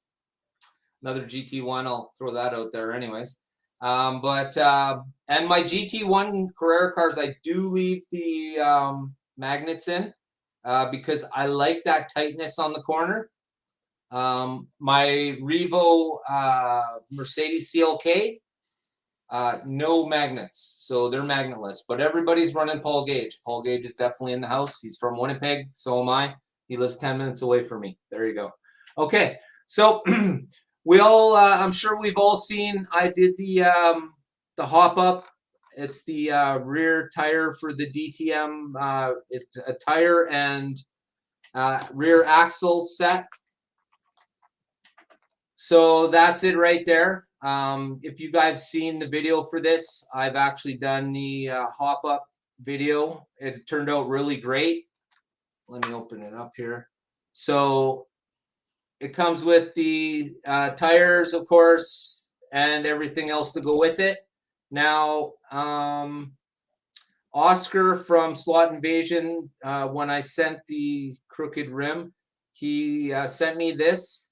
And what he also sent me too was, he mentioned that he had bushing bearings. Now, I don't know if too many of you have heard of these, but this is what it looks like.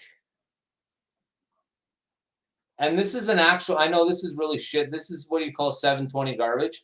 But that's if you could see it, it's an axle bearing. So it's not like Carrera where it's just a brass bushing, which in itself, a brass bushing is pretty good. They call them self-oiling. I'm not exactly sure how it self-oils itself, but you know, whatever. So they're self-oiling, but this is an actual bearing. So I've done some testing on this as well, and they actually run really nice just by themselves. And I could tell you for a fact, they definitely improved the speed of the car on the track. It was definitely a quality change for just this. Okay. Now I bought 4 sets of these myself, and when the rear axle, when that rim came all screwed up, Oscar sent me 2 sets to give away. So this is one of the sets, and this is the other here. You can see it in here. It's got the purple lid on it. It didn't come with the purple lid. I put the purple lid on so I'd see it inside the package. Does that need oiling? What's the maintenance on those bearings? The bearings do need oiling. They run really great. They make things, they really pep up things. So this is what's happening, okay, guys? For my 500,000th view, which passed, I think, about 10,000 views ago now, I'm going to be giving this away with the upgraded ball bearings. Ball bearings, bushing bearings. Yeah, I'm selling a tractor here, folks. So I'll be giving away with the bushing bearings, and that'll be coming up soon. There are 2 parts to this, okay? Because I find people just want free things and then they run away. So I figured out a way to stop that. So what you have here, this is what I will be giving away, one of the prizes. And the other, I will tell you about next week. Now, once you know what the 2 prizes are, on the following week, someone will tell me what those 2 are after they guess the correct number. I know it seems really hard, but basically what you're doing is you're just going to tell me what the 2 prizes are, and then you're going to guess the number correctly.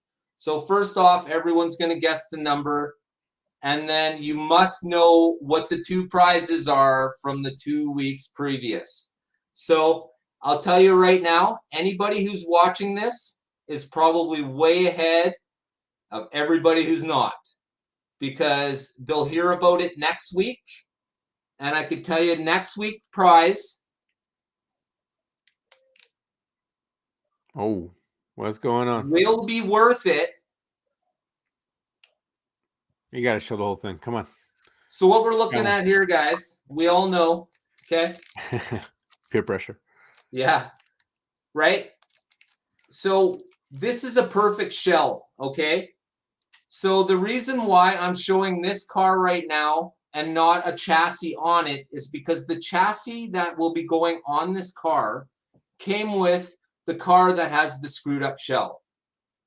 So I'm not going to give away a chassis with a screwed up shell. So what I'll be doing is taking the chassis off that car and putting this absolutely pristine, sent to me by AFX, still in the package, shell to go with the chassis, the proper chassis to go with this car, which has only been run 3 or 4 laps. You could see that on the review, and that's it.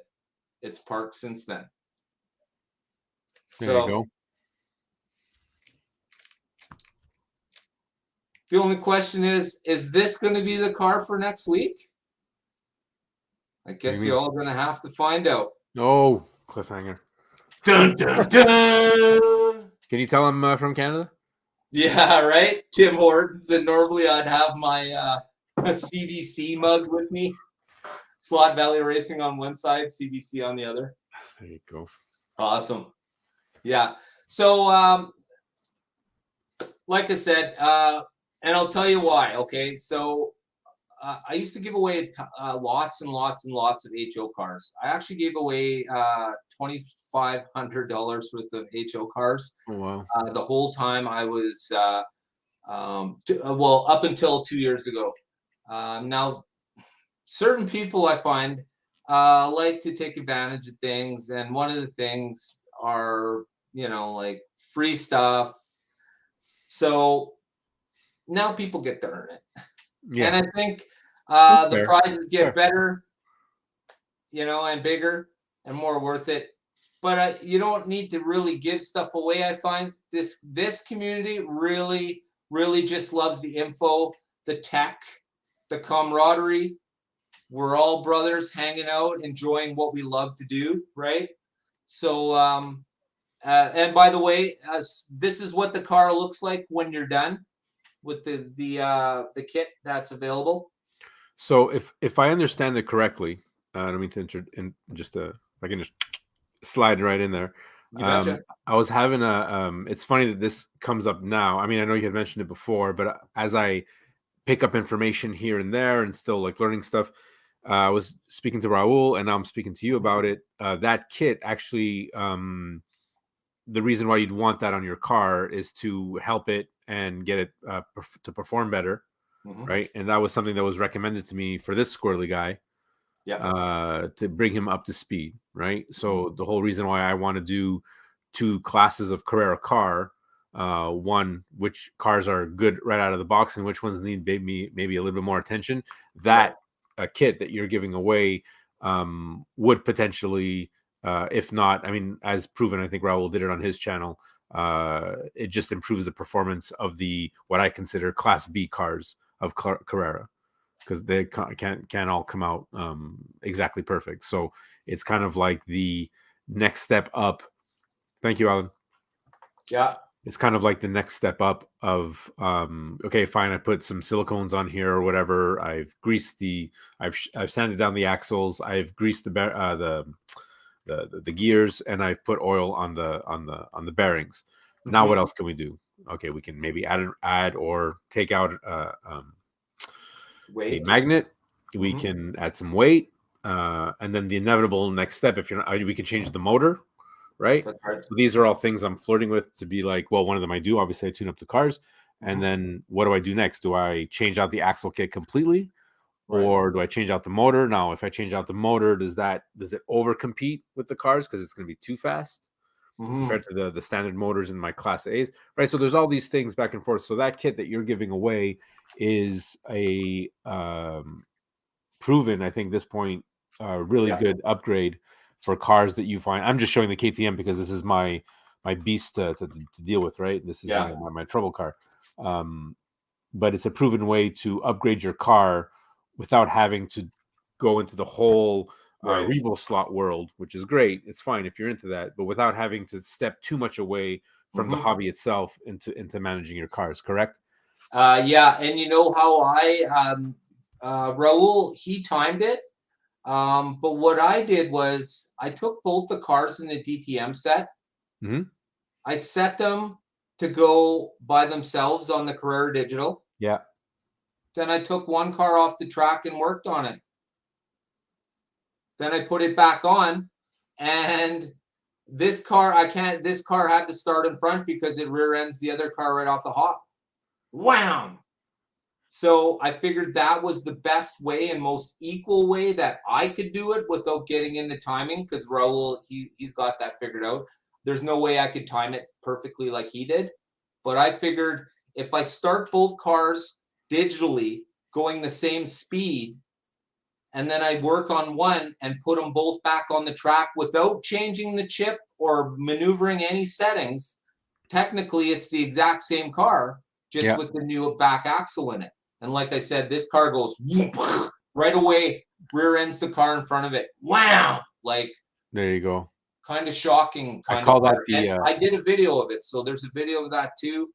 I call that the backyard science, because in my tune-up video, That's what I was showing them, like, to go without time trialing. You just put two cars on the same track with the same controller, and you see which one catches up with the other one. The 3-kiss touch, if it hits it 3 times, you know it's faster than that car. You can start scaling your cars that way, and it's great. That's one of the these little hidden gems that you can do with the Carrera cars. It's great. Well, that's just it, though, right? There's just so much you could do with it.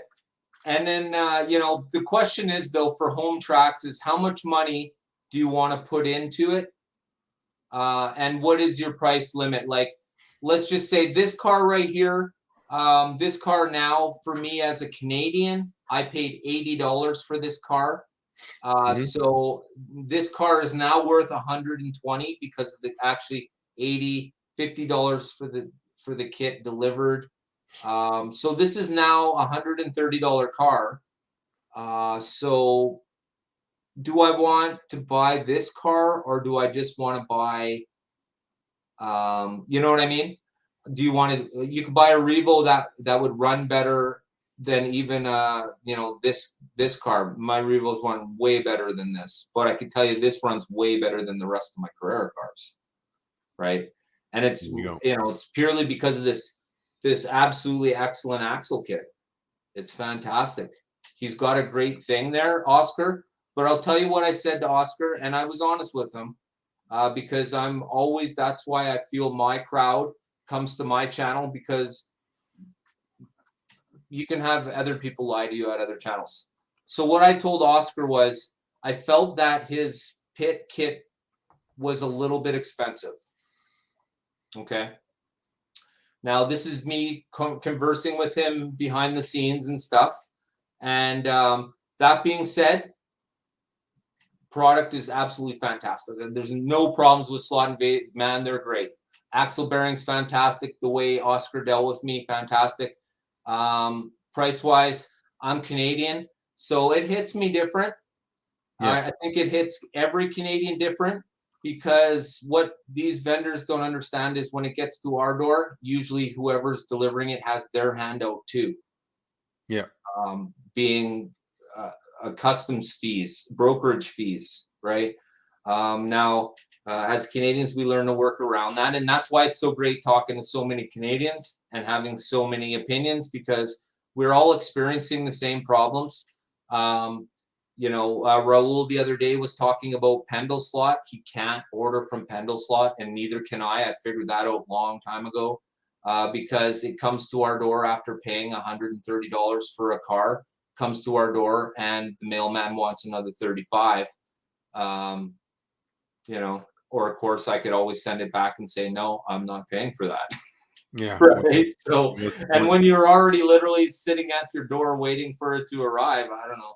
I get totally excited, when I know a car's getting close. And I don't mean like, oh, it's at the eBay sub sender post or whatever they call. Oh my gosh, as a Canadian, maybe we should start a GoFundMe page and just get our own online Carrera Canadian store, and then. No, we can't do that. That's Billy and Amanda. There you go. We can do. No, we're kidding, Billy. We're kidding, bro. Don't take my shit back. Gosh, I hope that timer's already left. No, I didn't mean it like that. I mean, HO for slot cars in Canada. Billy and Amanda got us covered now, so no, they do. That. I'm looking forward to seeing the new distributor and what new products can come in here. Right. It's just it's just our issue, even with Canadians to Canadians. Our provinces are just so large in mass and area that even that shipping hurts sometimes. Oh, right? Yeah. So believe you me, when I'm struggling to find my local guys here to not only support them, and I don't want to get into it too much, but I don't want to support them. I do, but like the service in Ontario is just way better. Right. Okay? This is from my experience. Yeah. And, No, absolutely. So, and I don't want to get too much into it, but that also hurts Canadians. Like if you had a great hobby shop in Winnipeg next to you, right? You got excuse me. You were mentioning him, Paul Gage. Okay. Paul Gage, yeah. So if you can hop down to Paul Gage and just pick up your tires and save on the shipping, or even if the shipping would be cheaper because you're in Winnipeg, well, I'm still eating that cost just because of the land mass that it's got to travel. Absolutely. So, absolutely. And Paul Gate, he just sends them to me in the mail. There you go. I just get them in the mail. He doesn't even send them through eBay. He just uses that to collect his money. When clearly when I'm going to be done with silicone, if ever that day comes, obviously Paul Gage would be the next obvious choice for me. But I'm just a silicone guy. So they're so easy to deal with. They're easy to true. That's the one thing that kind of caught me about the silicone. If I had a proper truer, then silicone might be the idea. But Paul Gage offers great, like my Revo slot Mercedes CLKs. They have Paul Gage on the rear and no magnets. Hey, pretty nice hookup if you ask me. And same with the if I didn't have these particular tires on here because they came with the kit, Paul Gage I run on all my DTMs. The first thing I did was bought 10 pairs of Paul Gage for DTMs because they also go on the Revo slots. Sorry, bro. Okay, no, I'm sorry. They go on the Revo slots as well. Okay. So. Oh, that's awesome. Okay, so the kit then, let's just. That you showed, that's the kit, that's the full kit, or this is a special for your giveaway? No, this is the full kit. And like I said, the full kit, they come with the urethane tires. This set comes with the standard bearings. You can see them there in the, let me see. Oh, here. Okay. You can see the standard ones right there. And of course, I'm also going to include the bushing bearings that are right here. So your giveaway, what makes your giveaway special is that you're also adding in. I'm adding in the Slot Invasion guide. You can see it underneath there for the DTM. Okay. And the ball bearing, the bushing bearings. There you go. So that's like. So don't think you're gonna go buy it and circumvent the giveaway, guys. You have to. You gotta. Yeah, you don't want it. It would cost weight. Literally, that's probably what's in that kit right there, to be absolutely honest with you guys, is probably the cost of the car. I paid $40-something just for the basic kit. Okay. And the bushing bearings are like $8 a pair. And the slot invasion guide is like $7 each, $5 to $7 each. Good value. Good value. Yeah. What I should do is I should do an auction, but it's too late. I'll be giving it away already. So maybe that's for another day. Actually, that's the only advertising I have on my track, with the exception of the Carrera garages, is the 2 Slot Invasion stickers on my pit wall. That's all I got. They're absolutely genius with that, bro. Absolutely genius. You know? I want to put more. If you send me Slot Valley Racing stickers, I'll put them on. I'm going to get some professionally done right away. So I want some for the corners. Every corner, I want to start putting, right. Whoever. Like I started. Have you seen mine there? I started doing the top corner there. I do some promos near there and stuff too. Shouting out Marty from 2 Lanes and George from Area 51, and who can forget our other our famous slot car fan, MP Slot Car. Yeah, he's on that corner. So we love Massimo. He's a good guy, man. He's a good guy. Yeah. I like watching his stuff, man. It's Canadian, and just the way he does his intro, like woo, slides in, and he's great. Like, he's great to watch. Classic, man. Classic. Yeah. Whew. Yeah, no kidding, Anthony. It's all part of our great. That's why I go check out Marty at 2 Lanes tomorrow night, because that's where, as far as I'm concerned, all the coolest people on earth will be. So, BS Slot Car says if you use silicone tires, only silicone is best. Yeah. That's how I feel. For sure. Well, the silicones are really good. They hook up really nice. Yeah, and that's why I did my. It was funny because when I started doing my videos, and I was saying, okay, what am I going to do? I'm going to do 10. I'll do some here, some there. All my notes, what I thought I knew, and it ended up being before I even filmed slot cars or racing or anything. I went straight into my segment of my 5 reasons, right? And I have my 5 reasons to use and 5 reasons not to use silicone, because I just feel it's, there's no right or wrong answer in this hobby. It's not like you use silicone or whatever. I might come across like that just to, for showmanship value or whatever, to be like, this is what it is, don't bust your head. But again, everything I do on my channel, take it with a big bag of potato chips, salty potato chips. That's just what it is, right? Like, at the end of the day, I do want to give my opinion, and you like it or you don't, and it's okay, because you're going to always take a little bit from everybody. And I race a certain way, and I'm sure that there is, I know that there is the market out there that are people like me that don't have, walls that they can break down like Dan over here. Right. So that we get a little jelly about, and it's like, I know it sounds so crazy when I film it, though. It's not. So that's it. So it's like, awesome.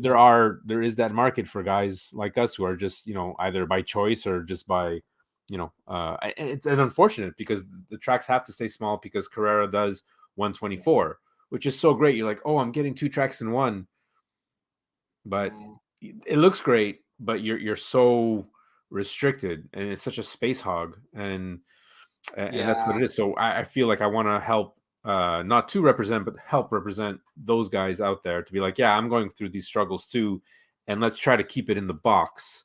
So if that upgrade kit is like the luxury upgrade kit to keep it in the box for Carrera, I'm teeter-tottering.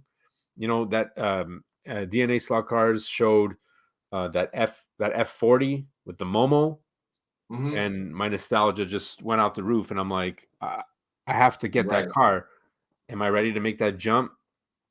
I know tuning is not that difficult, but then now I'm gonna have a car that's not different, that is now different from the set, right? The collector set of the Carrera, all in one box. So and then you get into so many different levels of like, okay, well, I'm kind of stuck with the DTM, because I could race DTM versus the stock cars, and if you're okay with that, you're okay with that. But I'm not okay with that. That's not the look I want. That's not the feel I want. And that's me. So if somebody comes along and it fits all those, like, hey, Joe's like this, Joe's like this, Joe's like this, I'm like that, and I can get information before I go out and buy, then great. Same thing with you. You went from HO to Carrera. How many guys are doing that right now? They're gonna follow your experience. I can see that right now in the chat. It's blowing up. It's great, right? People are gaining some good information. So And for me, the big draw for Carrera, and the reason why I chose the Carrera track in particular, was for the room. I was tired of being squashed on the HO track for too many years now. And when I heard, Carrera doesn't just make a 132 track, but they make it 124, so that 132 looks comfortable on it. To be honest with me, when you put two 124 side by side, the track starts to look small. Right? But with a 32, it's very generous. I definitely enjoy it. It's a much different experience than running the HO cars. And like I said, lately I've been running my HO cars on the Carrera track. But what I've found is the modification that Steve does at BS Slot Cars, he glues a little piece of braid to the bottom of the shoe. I've been trying to do that lately, and it absolutely works fine. It works really good. Okay, now here's the catch.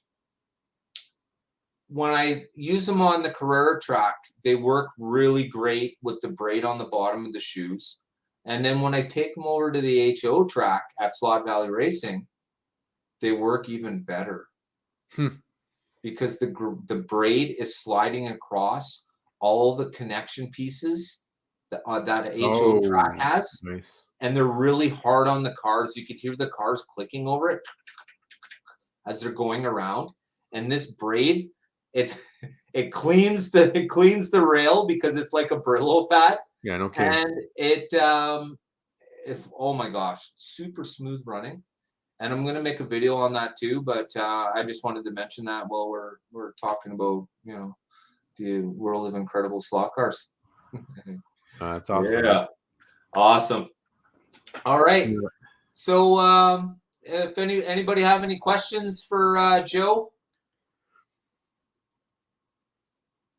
Yeah, it does, Steve. It makes it really nice. I mean, the way I showed it was bending over the shoe, just bending it at the front. But I think what you're doing is way more efficient, and it creates a much smoother sound when you're running even the HO cars on the HO track. And what I did was I put some Carrera guide braid on the bottom of my AFX Peugeot 908s, two of them, the best cars in my collection. And I ran them on my super speedway, and holy cannoli, that is absolutely the way to go. Unbelievable. And then I put them on the urban track so they could do the Suzuka run, and they stick and they go. I was totally flabbergasted. I could not believe it. So all I used was, it's like a long tube of Gorilla Glue, but it's not the stuff that dries rock hard. It still has a little elasticity to it, and you just use one little dab. Then you put the shoe, or you put the piece of braid on top of that. And what I did was I just set it on the track so that it would form in the position of the car on the track, and give it a few hours. And man, gonna get this hobby figured out, bro. We'll make sure that everybody can drive everything on every track. That's all I'm gonna say. This is way too easy. I have a HO inquiry, but Sure. first, let's going through the comments. Gene says that he's a silicone guy as well, and since we also race them in my club. So, Gene, are you talking about an actual club, or are you talking about the GRL? And if you are talking about the club, and if you did a video on this, I apologize, I didn't get a chance to see it. I did catch up to your last two unboxing, phenomenal. Is there any way you could film that club? I don't know of any club. I mean, there's no clubs around me, but I mean, when I talk to other guys on the channel and we talk to other people, I don't know clubs. This is how green in the ears I am. Any clubs that run silicone, I'd like to see that. I don't know if you'd be allowed to film in your club, if you'd be willing to do that. I know this is a lot. This is a big ask, but it's if I love watching clubs. And in about 2 weeks after Easter weekend, I will be.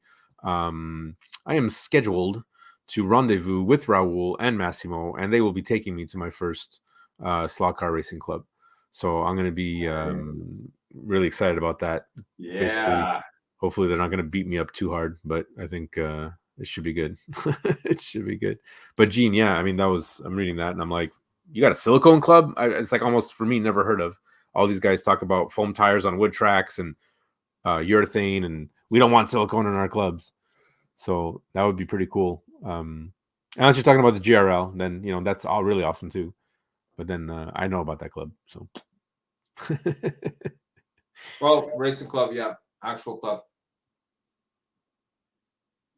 I will look. Okay, then I got to go deeper into the thing. I apologize for that. That's why it's like, guys, for the, it's hard to keep up, and I try to limit my internet time. So when I do have my internet time, I do try to keep it. Light Tech, how's it going, man? I love your channel.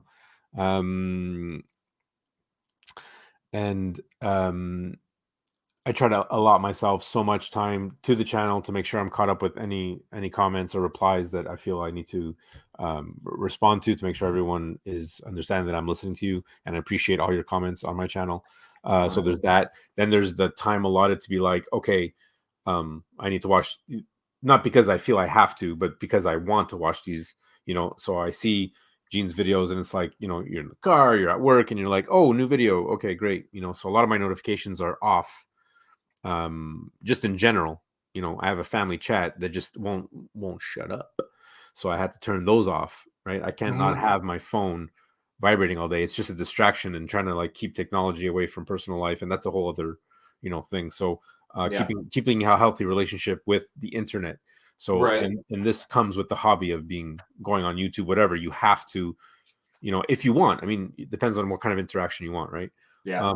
So I apologize that's why I said it. If you haven't done one, I apologize if I didn't see it, because, we all want to be, oh, do one. Oh, but I already have one. Oh, sorry. I don't want to be the guy to be like, oh yeah, I watch your channel, but anyways, the Canadian in me has to apologize for every little thing. So Mm-hmm. just to explain the healthy relationship I'm trying to keep with myself to also stay sane in this hobby, right? And you Right. as a content creator as well. um I mean, unless it's different for you, I mean, we got to take breaks. Yeah. Like Oh there's yeah. only so Totally. much creativity that we until it becomes forced. Yeah. And again, that's sidetracked from me trying to stay away from this as much as possible, but at the same time not seem like an ass that like, hey, thanks for Mm-hmm. subscribing, and then I just never have to talk to you again, right? Like that's Right. just not who I am.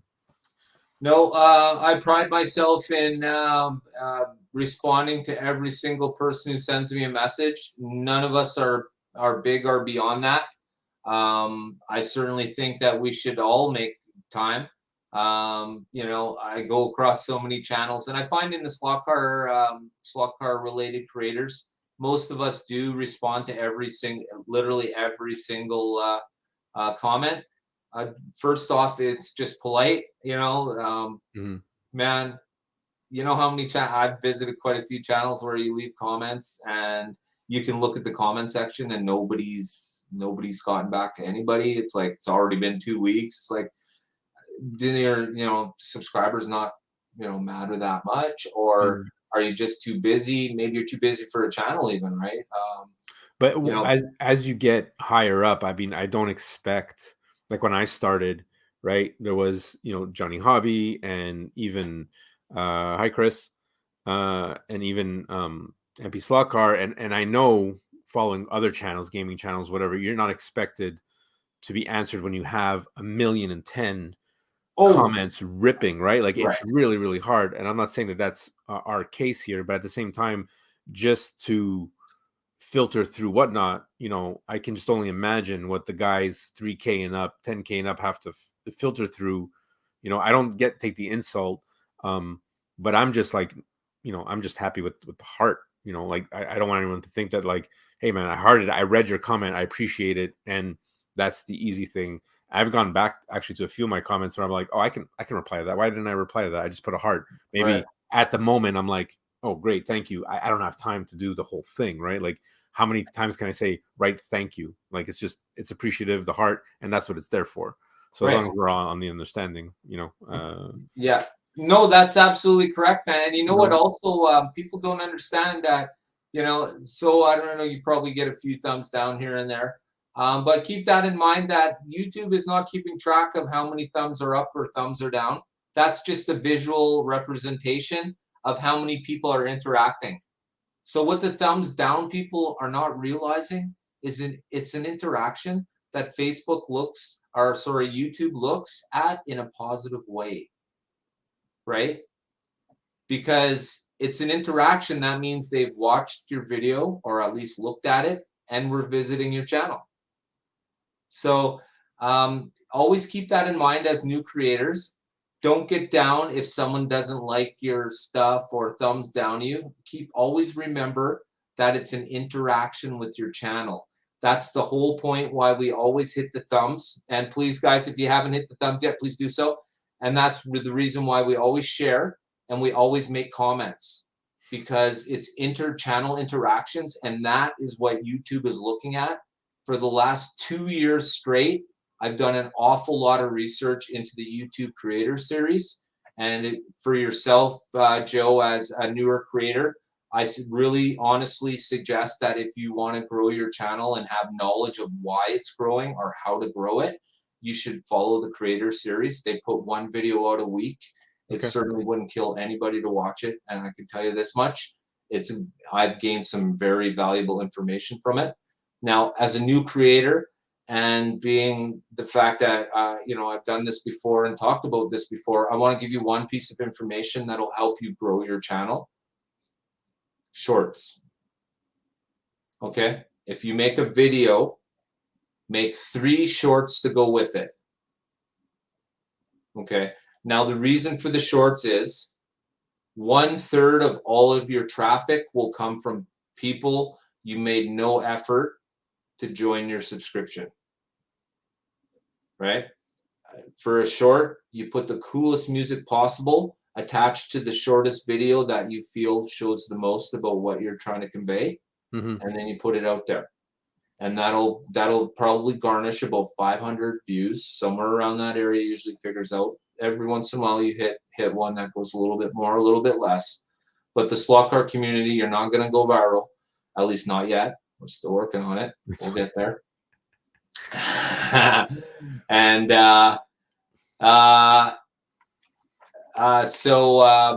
everyone's going goodbye, but there's more people here than there was half an hour ago. I get it. We're at 2 hours and 10 minutes. This is what happens, folks, when you have lots of things in common. Yeah. Canadians, slot cars, a joy of the hobby.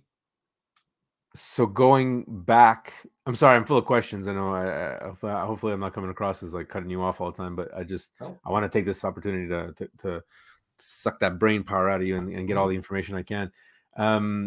Going back to what you said, I have to agree with that. And then just because I had started an Instagram, and then my wife was like, "No, if you want to take off or whatever at the beginning, and you want to grab some people." That's a good question, Jean. If you want to get to your people, she goes, "Trust me, do TikTok." And I'm like, I don't want to get on another app, and I don't want. So I can only do so much in a day. Right. And my TikTok, though, believe it or not, when I did a few of those scenes, it's like I'm getting 1,000 views within an hour. Yeah. And I'm like, oh, okay. We get some interaction and whatnot. And I've been lazy on the TikTok, so I feel bad about it, but like. I don't care about TikTok and I don't care about Instagram. I can only put my creative input into one thing at a time. Mm-hmm. So I actually appreciated the fact that, and I was doing it for a while and I did drop it. So I'm glad you kind of kicking me in the butt to be like, okay, yeah, let's not let this go, just because this is the second Friday, not in a row that I release every Friday. So this is going to be the second Friday I miss. So now my algorithm is going to suffer because I didn't post one every week, whatever. It's okay. No. Like I have a life, we all have lives out of slot cars. Yeah. Summer's coming, so the season's gonna slow down. I have other hobbies. I have other things. I train my dog. We do like professional training for hunting. We do other stuff. My Jen and I, we do clay shooting. So that's gonna slow down just naturally, right? So everyone in this hobby has a different aspect of how they want to put in. I don't ever want to leave it, but slot cars tends to be a winter hobby, right? Is that correct? Do you think that's a fair assessment? Maybe yeah, not? I would say we definitely probably anybody would spend more, especially here in Canada where our winter months, you could always think of a reason not to go outside. Yeah. And this certainly helps that quite a bit. So a little bit about what you were just saying, Gene. There's two ways. Lately, I've made a few off a free program called Opus. It's called Opus. If you just search for Opus, OPUS, it'll bring up a program that'll cut your main video into a whole bunch of shorts for you for free. I suggest you check it out. It looks really nice. I've just started making a few myself lately. They give you 120 hours of their working time. You can figure it out. It's here and there, but or I'll just literally make a short straight off my channel and just make the short from the channel using the YouTube Shorts right on my phone. So a couple things to know about the shorts is that it's long form. So your Discord's blowing up. Thank you guys for I could see who's logging on. I appreciate that. It's long form, so don't turn your camera sideways. At this point, YouTube is only allowing straight. No, they just changed that actually. They just changed it. Perfect. Yeah. There you go. So you don't have to break your head about that. So that's one thing, and you can it's got an easy edit, so you can go back, so you can film, stop, film, stop, film, stop. If you don't like something, there's the undo button. So they make it quite user friendly in that aspect. I'm not good at that yet. Like I'll record a few things and be like, oh, I'm trying to be artistic about it. But you can make segments in between. So I actually, I think I might. So like I was saying, I just started using this trying out this Opus program. I wish I could remember the name of it, but it's definitely OPUS. If you put that in the search, it'll come up right away. So I'm going to add one of the videos I made with the Opus, and you can just have a look. So basically what I did is I took a 10-minute video, I uploaded it into the Opus program, and what the program does is they find the best segments, they put words to what I'm talking about. In some cases, they'll add music, and they certainly put a really catchy catch line. So we'll see here. I might be able, this should be one of the segments that I've just finished making. So we'll have a. Okay. So what I'm going to do is I'll oil it up. I'm going to oil it up. We'll get the shell back on, and we'll take her for some laps. All right, guys. So here it is. Let's do a few laps. See how she looks. Looks absolutely fantastic. Just visually, very striking looking car. Very nice. That was the NSR McLaren 720, 12 hours of Bahrain. Woo, sweet. Setting up that car was, man, I wonder if Raul has set up a scale auto car like this an NSR, because the whole front end of the car was dragging until I figured out how to get the front axle up. Oh man, it's awesome. It's learning experience though, right? It's all good. It's all good, but so all right. So yeah, it's done with AI, and of course it gives you the option, Gene, to like you've seen the wording. There's different wording. It can come up in different ways. It could be either the wording could be in the top, middle, or the bottom of the screen. Basically, and then you could choose how many clips you want AI to develop for you. And it gives you a timer up top. It starts at 1 hour and 20 minutes. And you say you want to, you only want to use 7 minutes of that. Well, it'll only develop 7 minutes into clips. And then you choose from the clips. It actually rates them as to which ones will do better. Like, oh, this one will go viral better than that one. It rates them by number and then gives them a letter. Is this an A? What's the chances of it going viral? A, A plus, B, and then C, C plus minus, right? The clip you just seen was only 84% of it going viral, and it was only listed as a B. That was probably not the clip I should have actually showed, but it just shows that's what the computer does. It takes your full length video and it breaks it up and makes it into little segments for you. Now, if that's all you did, then you now have 1/3 of all your subscribers, Gene, will start showing up because of your shorts. As a creator, it is a tapped resource that I push like crazy. Everybody in the slot car community, I know some people say, don't make shorts, you plug up everything with crappy little shorts. You know what? Too bad. Too bad. I have 2,500 subscribers, and a good 800 of them came from shorts. And my analytics were shown 2 months ago, so anybody who wasn't sure, you could just back up to Billy's video. I don't think it plugs up. I mean, that's not like, I have to agree with you. It's just another outlet that, YouTube wants to compete with TikTok, because like I said before, my couple of pictures with some funky, really cool music got 1,000 likes in less than an hour. Right. Now that's in the grand scheme of things, that's nothing. But I'm a brand new page. I'm not even a year old, and because of that community and the quick links of like, hey, this is cool, this is cool, this is cool. Mm-hmm. It just the algorithm just brings it out to as many people a lot faster than YouTube can. So they're trying to capitalize on that as well. So why wouldn't you take advantage of a free service? Right. It's not like if you want, and you can be creative on a different level, And if people don't want to see your shorts, they don't have to, because on your page, you click where you want to see it. That's right. And you can tell YouTube in the page, oh, by the way, when subscribers come to my channel, don't show my shorts. If they really want to see them, let them click on it. So you can really customize your page as well. So your page itself doesn't get clunked up. There's so much within YouTube itself. Yeah, it's a little clunky in the editor. I could really, I used it once and I wanted to throw my computer out the window. But YouTube has way, like, you know, I was so nervous that anyways, whatever. YouTube editor, not the best, not yet. But you can customize your page in such a way that when your subscribers come to it, it's the way you want it.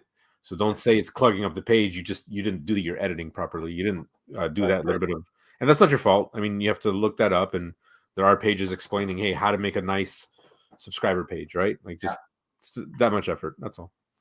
To answer your question, Gene, I do believe I thought I read somewhere where they offer that amount per month, the 120 minutes per month. Now that's only probably going to really realistically work out to a few really good shorts, because the lower end shorts you're not going to want to list. They literally score them as to how good they be.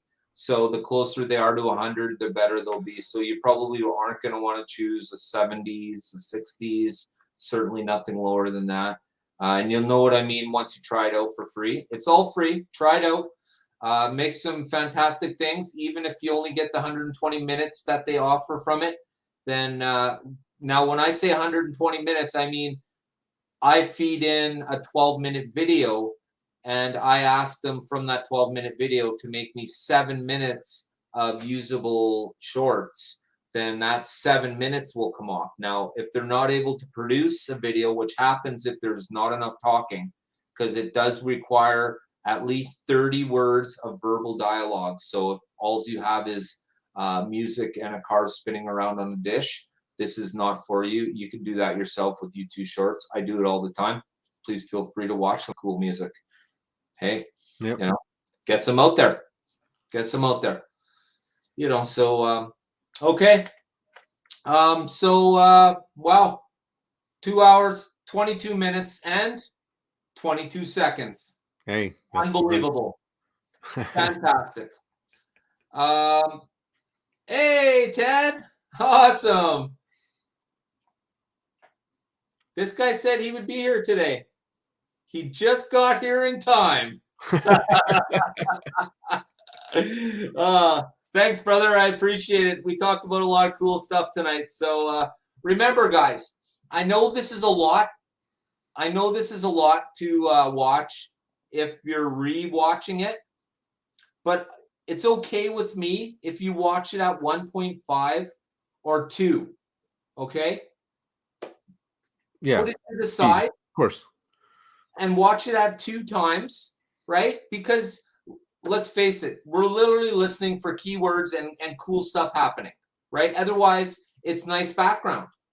But I still get full credit for you guys watching, okay?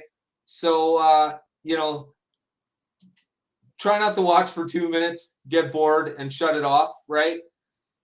How about maybe watch it for 2 minutes at regular speed, put it on ×2, and listen for the keywords. I don't know. That's what I do. But I want you all to know that that's available if you feel like, you know, you're cheating or what have you. I'm telling you to do it to my channel, man. If you want to watch all my stuff at 0.2 or ×2, please do so. Just watch it all. Or do what I do. Get some Bluetooth headphones, go to sleep, listen to the thing, and then wake up. Revo slot. Must buy Revo slot. Well, to all my favorite channels on days where stuff is, and actually Slot Car Daddy is usually one of them, because of the content. Absolutely fantastic. Once again, thank you very much. But I'll have 3 or 4 different channels open, and I'll watch them all, right from front to back, and I'll keep doing that. And every once in a while, what I'll do is I'll find a couple of subscribers, or sorry, channels that I'm interested in. For instance, I'll just throw it out there. Slot Car Daddy, Light Tech, and Anthony. I'll have them. I'll play their. I'll form a playlist, and I'll play them all day. right? What's so Light Tech I'm subscribed to, Slucker Daddy I'm subscribed to. I don't believe I'm subscribed to Anthony's channel. What's Anthony's channel? Anthony hasn't quite started one yet, Oh, but that's right. That's right. He was right, okay. he is right away. I knew that's when we started into the Discord segment and whatnot. Yeah. So Yeah. absolutely right. Correct. So Yeah, so Warren at Light Techs, if you guys have Light Tech, excuse me, pardon me. I'd just like to say, Warren, another Canadian Carrera dealer, and has some other brands as well. Light Tech, Warren, thank you very much, brother. I appreciate you being here. Yeah, it's actually most days this is probably the most fun thing and what I look forward to now all week. Up until the point where I took a little bit of a break, which I totally needed to step away for a few weeks, and I think it's nice. Oh yeah, okay. So Revo and Scale Auto. So you're gonna have to send me a link, brother. Nice. Damn it. A Canadian Revo dealer. Damn, that's going to be terrible in a good way. What do we got? you have any F40s in stock? Any what? F40s. Oh man, those are nice, hey? It tugs at the nostalgic heart, right? And the Yeah. Electric white Lambo Countach, I'm like, if ever I walked into a store and it was on the shelf, I think I would just go like this and just be like, okay, here, just ring me up. I'll argue with the wife in the car. I don't care. It's worth it. Yeah. So, Daryl, are you catching up from earlier? Is that what you're asking? Moving the pit to the other side? Yeah, Chris, I've been seeing your posts on Facebook lately. Man, you got an eye for some pretty cool pictures, man. I really enjoy your what do you call them? Not staged pictures. Staging? Yeah, but there's a name for it though. Gosh, I don't know. Action shots. Yeah, yeah, yeah. No,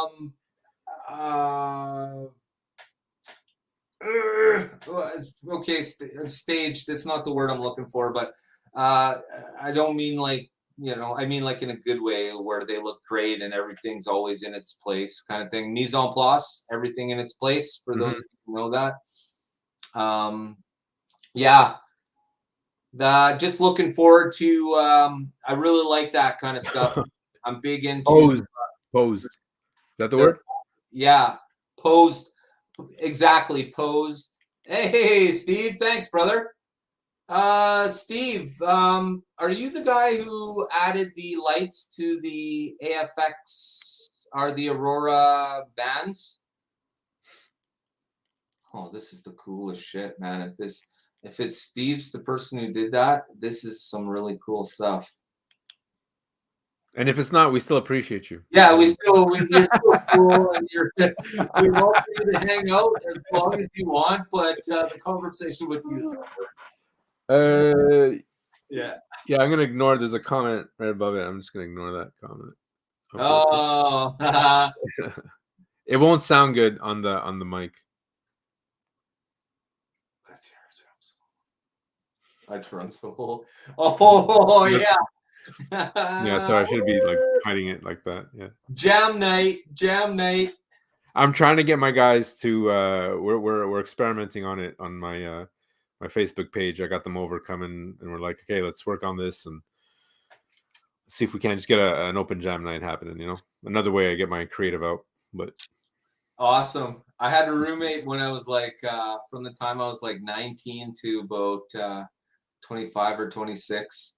And he was one of those, gig, everything's a gig. And had to have the best bass. He was a bass player. So Ibanez was his bass of choice. Oh my God. I could tell you all about Ibanez and how many strings on basses. And I can't even fucking play. I have no idea.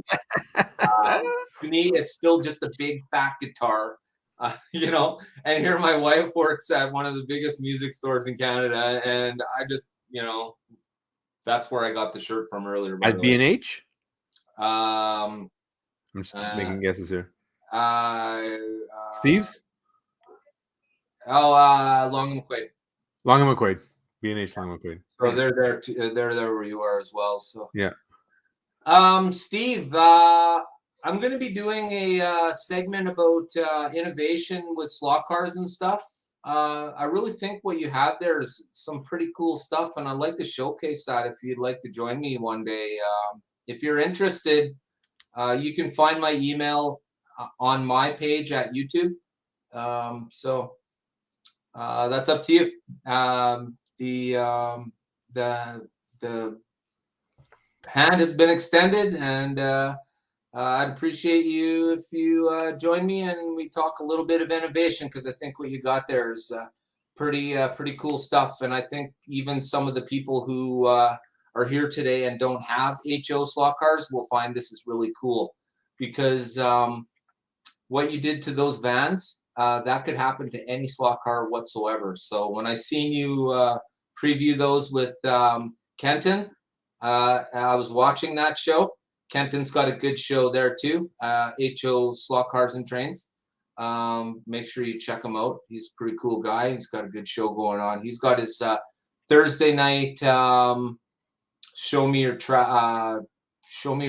I think he calls it, where people show up and are welcome to show their track and their slot car product. And one day Steve was there with these. What he's done is what we're going to end up talking about. But he lit up way more than what was required, and it actually made sense. And it sort of goes back to what we've always talked about on this channel, and that's taking away incandescent, start adding LEDs, things that can be done to slot cars to make them better. It was one of the things that made me really enjoy Carrera, because I didn't have to pay extra, and this car has front and back lights, and they look awesome. And brake lights. And brake lights. Nobody right? tells you that. I'm like, what's wrong with the lights? Are they flickering? Oh no, even if the lights are off, when you hit the brakes, it knows to turn on the brakes. I'm like, what attention to detail. Right? Come on. Right? You know? Awesome. And this is exactly what's been missing in the HO, though, is this type of thing, right? And digital crossovers, or the ability to change lanes. And that's but there was, and that's what I never understood about HO, right? Like, so going back, I had the first vet set by Tyco, figure 8, really cool. I still have it. Yeah. And then, the next hottest thing was the TCR. Oh, Total Control Racing or whatever. Total Control Racing. Like, now as a kid, I didn't realize that you could go into hobby shops and get extended tracks for this stuff, because I was like, oh, okay, this is the set and whatever. So I never bugged my parents. I was like, okay, I'm grateful for what I had, and that was it. And that's what we played with. We put it away in the box and make sure that it was pristine. And my dad was actually very strict about that stuff, and I never understood why until later on in life, that you realize that your parents spend quite a bit of money on you. So there's certain toys that they were like, you put that away properly, because mom and dad, right? This isn't a throwaway little, Matchbox car kit or whatever, or a little tutu, right? So I still have them and they're pristine. And that switching lane blew my mind as a kid. Like, it just didn't. I don't know why that didn't take off in HO. Like, it was such a. Maybe you can explain that to me more. Is it a manufacturing thing? Is it because it's again a toy maker and they're like, whatever? You talking about the digital? No, I'm talking about the Total Control Racing, like the switching lanes. Or is it because once you get the 4 lanes, like the car just flies off the track? Because basically it was only stopping because there was a barrier at that point. Right. And they literally slammed every corner. You would have to always be on the outside to get any speed, kind of thing. But the whole problem with that is they were verging on a remote control car, and it was a silly concept. It's kind of like what's happening now with the new Carrera system, where they must have bought the old rights to Enki Overdrive, and they're now, but they've went one step further. Like I said before, Enki Overdrive, you used to be able to fire missiles, shoot machine guns, lay oil slicks, and that kind of thing. Carrera has gone away with that. But what they did do is it appears they've made these cars, for the most part, remote control, because they're talking about driving them off the course. Now on Enki Overdrive, you could not do that. So Carrera's put a lot of work into it. I've played the Enki Overdrive, and it was a super awesome concept. Okay. But really, I think they lack the funding, maybe. The first problem was the cars never lasted long enough. The batteries always died right away. So you would get like really 2 or 3 laps in and stuff would stop working because it's prioritizing the use for just driving the car. So from what I understand is they've figured that out now, and that is not the issue now. I don't know what the newest issue will be, but it looks good. It looks good. Like I said, I like the premise of the Enki Overdrive to start with, where you have this much space to drive a car forward in, you know what I mean? Yeah. So, for HO track, you're stuck on that lane, but for Enki Overdrive, you got this much space where you can weave all around in there, but you could not leave the track. And what Carrera has clearly showed us is that their system, they've driven the cars off the track. So, I mean, it makes a use case for the cars to be like, oh, I can only play on the car. Oh no, if you don't want to race, you can just like race it around your house. So right. More chance for you to break it, more chance your parents got to buy you another one. So. Yeah. Total Control Racing was sort of a flash in the pan kind of thing. From my own experience, the cars heated up really good because of it required a mechanism, obviously, to switch the front wheels, which is basically just a servo. A servo, thank you. Yeah, it's called a servo. Like I said, you can literally switch before the corner, and then it slams the car against the rail. Yeah. And I never had enough practice with it to enjoy it as much. I just thought it was cool that it was switching. I had the bank, and I would hit it hard, and it would fly, and then I wouldn't make it. So yeah, but like I like the idea behind that. Yeah. It was absolutely fantastic. But like I said, they're literally one step away there from having remote control cars. So if you have a remote control car, you no longer need a track. Well, yeah, that's it. And there's even 1/64th remote control cars available too right now too. So with that Total Control Racing track, you could take those cars off of it, and you could put the 1/64 remote control cars in it, and then I think you would have something pretty amazing. But it's everyone I talked to who had Total Control Racing all says the same thing. You needed a long stretch. You had to let the car slam into the side of the wall first, and then a long stretch, and then at the other end had to be a corner, hopefully in the turning in the same direction of the wall you're on. Otherwise, you slam into that wall next. So, and of course they had the lane divider too, right?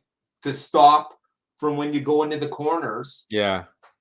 They had they split the 2 lanes apart so that wouldn't happen on later versions of that too. So, it's just another thing in the past, I suppose. All right. So, all right, brother. Well, here we are again. I'll say it again. This time we're at 23928. I'm just I'm good. I had my coffee. I'm awake. I don't know what the protocol was. Was I supposed to jump off? I love having a conversation with you. It's really great. No, bro. We talk until you've told me you've had enough and want to go home. Oh wait, you are home. Yeah. Well, then I guess you could keep talking because you're already there. Well, okay, I got one more question for HO. It's more of like an inquiry. Sure. If I wanted to get, because now my dad in his semi-retirement, he wants to bring out his AFX. So this is when I realized he was into slot cars, and my mom and my dad were racing at home before I was even born. And he Nice. told me the story because he still has the AFX grandstand with the first computer system, right, where it would do the gas and whatnot. Yeah. And I thought that he had never. Oh, there you That's go. It's a that's me little in the blue blazer. nice blonde hair. That's not coming in. There you go. Oh, sweet. So that's it. So he wants to incorporate now his track, but he wants to make it with the trains with the HO and incorporate both. Not really to race. I told him we'll make it to race, but also to have like cars and streets and whatnot. What are there basic sedans? Is there a way to find? Do I have to go to a swap meet or something to find like some HO? What do I call them? Regular cars, just a regular, not non-race cars. Is Oh, it you possible just to have want scenic cars for HO? right. You just want some stuff that goes static on the layout for look kind of thing. Well, that's it. I mean, he wants to incorporate his track, but he also wants it to look with the HO. So I'm figuring, okay, well, if you're going to race, I mean, you want to race cars that if they're going to be sitting there static as well. I know there's HO scale static scenery cars, but I'm talking about HO scale cars that can actually race on the track. So when he's not racing, it looks part of the scenic, right? You have a regular car, a sedan, Oh, a truck. yeah, trucks. Like the like an F-150, you're not going to find from Auto World or AFX. That's your two main producers of HO cars. Auto World has a whole bunch of sedan, that kind of stuff. Okay. If you look at one of their round two by Auto World, they do their releases. I've done a few. You can check them out with mine. And what they do is they put them on a T-Jet or that kind of chassis. There are lots available. It all depends on what you're looking for. AFX has a more detailed version, I would think. Well, I think it's an AFX track that my dad's reviving, so Right. it's going to be It like, doesn't matter though. Auto yeah, World really. and AFX cars are made to run on the same track. They're Okay. like Carrera and a I neighbor. think this is going to be a might be a more discussion for the Discord, and I'll hit you up and I'll be like, Yeah, for sure, brother. okay, No, I've been doing HO now for so long that that's it's it. just the back of my hand. It's the 132 that I'm glad we Yeah. have all these great people in our community, especially yourself, bro. I learned a lot from you too. So, Well, thank you. I yeah. mean, Well, I try. I mean, I guess we're just coming at it from different angles, right? And that's that's just it. And we can't know everything, right? I don't know what you know, so I'm sure I could look at your track and find something on your track that I didn't know about. I'm sure, right? probably dust. Yeah. Montreal dust, right? That's what you can learn about. Oh my gosh, yeah. Montreal dust, eh? Well, how do you say dirty in French? Um, of course, now I'm on the spot. Sal, Ça. sal. Ah, oui.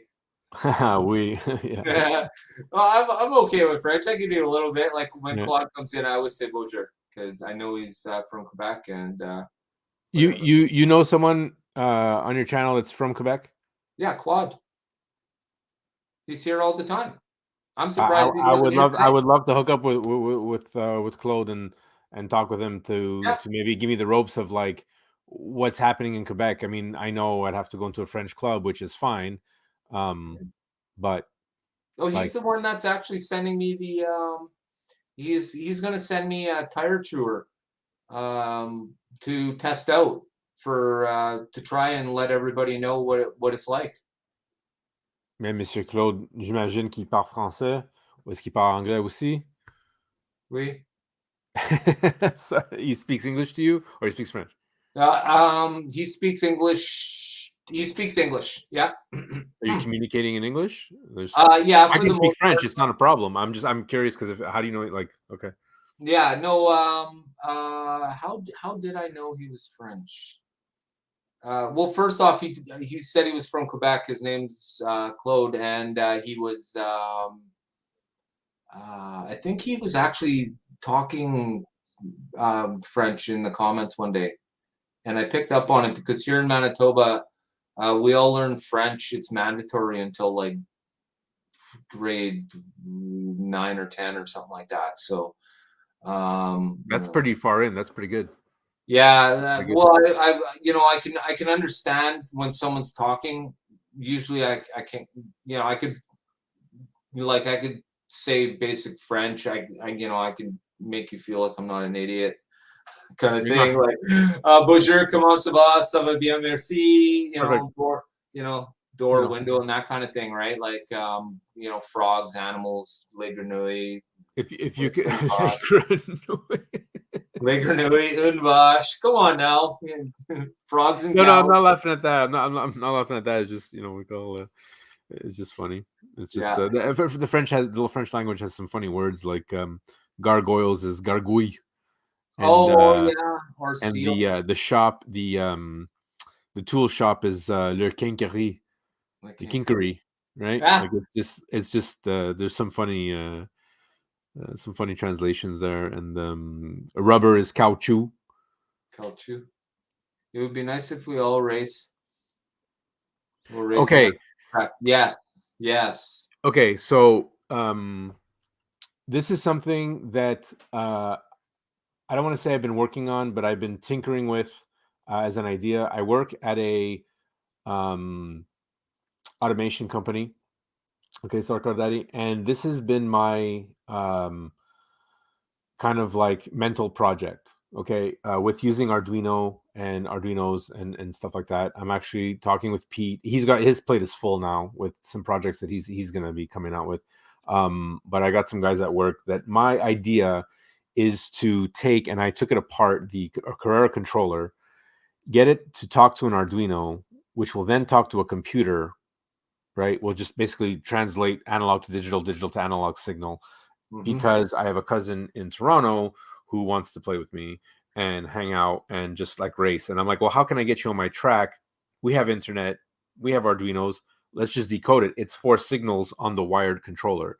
And I'm thinking, if Frankenslot can figure out how to do a wired third-party controller, now I don't know if they have to pay royalty rights or if they backwards engineered the CU unit, right? But if they can figure out that type of remote control, I can figure out how to connect it to an Arduino and have the computer talk to it, send that signal across the internet. You plug it in to your side. I'll create the box. You plug it in on your side, plug that box, which is now the remote, my remote on my end, for example, plug it into your tower stand or whatever have you on your track. I press the button, signal goes, and it controls your track. Obviously, we need webcam, Right. and this is the catch, is that lag, right? But I'm not even there yet. I just want it to work. You could just set up a webcam, Anycam. Now with OBS, it's super easy. Use your cell phone. So I'm glad you brought that up, because the only things I could find on the forums are guys trying to bring this up a few years ago, and they're getting slammed. Like, Right. people are saying, well, if you have to race on a video game, then go play on a video game. Like, the whole point is being, and like, these are the comments I'm getting, and I'm like, guys, this is not what he means. Like, and that's the only information I can get there, and no one's sharing it. Right. And if someone develops this without me, or not without me, but like before I get a chance to bring it from paper to fruition, then that's fine. If you have the means and or if you want to talk about it, I'm willing to put the time in. I am putting the time in now. I'm trying to map out the signals. I just need help with the Arduino, because I have to learn Arduino in order to do this. Right. The Arduino forums are really great for that. Wow, that comment really got me excited. This is what I want to bring, because also for people like my dad or the elderly who are having issues, arthritis, maybe issues, there's ways of controlling it even on the keyboard, because once you've mapped the signals, you can pretty much use your keyboard after on the computer. And I can see you guys, like now, Dan, you pop in your web page. I don't have to worry about the controller, right? I could just up, down, left, right up, down, left, right on the on the keypad, and that'll send the signal to your track, slow, fast, whatever. Even if I'm just playing Ghost Car, now you have an intelligent Ghost Car, because I can I can control the ghost car manually. So you actually have a driver behind it, even if that's the worst case scenario. Because the biggest overhump is the biggest bottleneck at that point would be the lag for Yes. video to signal and signal in general. So I press the button and maybe there's like a 2 or 3 minute lag before the car actually takes off. Right. So Oh yeah. so there's that type of deal, but we're getting better at it. Mhm. And I think there's a way around it. And that's it. Sorry, I just exploded. I'm like, that's what I'm talking about. I'm Oh, good. that's There's a market, right? yeah, to say the very least, brother, that would be definitely a slot car explosion. Because then Even the you could be in novelty. a club anywhere. You could be.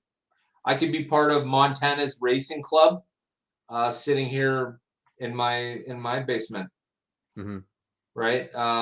As long as we standardize the track that's being used, that's an absolutely fantastic thing, because then everybody could look and literally, if you get it figured out, then a guy could literally be ghost racing, on another track, right? You would be At able to the program very a run least. you just did, and that guy can take that to his track and run that program, and him race against what you just raced would be another option, right? Because you're talking about real time, and what I'm talking about is you do a race on this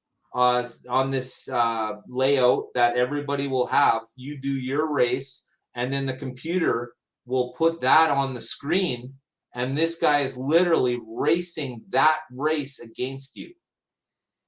It's Yeah. not real time. Your idea is much better than mine.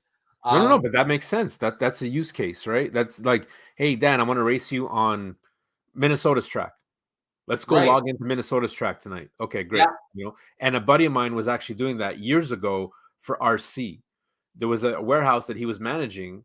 His job was to just put the RCs back on the track, and these guys would log in and look at a camera and remote control RC in the Oh, warehouse. And I'm talking, this is over 10 years ago. yeah. I was That's 20. radio I'm signals. 42. So that was 20 years ago. And this was his job, his weekend job. He quit it because he was bored out of his mind. He's like, this costs a fortune to do. Could you imagine 20 years ago to set up a webcam, an internet webcam, and you're remote controlling from like, you just made me remember that. So his job was to sit there and be like, oh, the car's off the track. Okay, here you go. Oh my gosh. But there was people willing to do that and pay for that. So, so the concept is there. And that way you can invite people. You're talking about racing on that. I'm saying, hey, come over and race on my track. Oh, you Right. can't? No worry. I got the box. Here you go. Plug in. Let's hang out. Mhm. Right. Yeah. And best case scenario, we get the hang of it. Worst case scenario, okay, well, at least you could marshal from from a distance or something, right? Like it could just explode into layers. My initial thing is I just want to be able to sit here at my computer. My track is right over there. I control it from here, and the computer is through my laptop. You know what I mean? Internet. Let's try the internet thing first, right? But my first step is to map the signals. And for you nerds out there, and I mean that in a good way, who know Arduino already, you're like, oh yeah, that's this program. Here you go.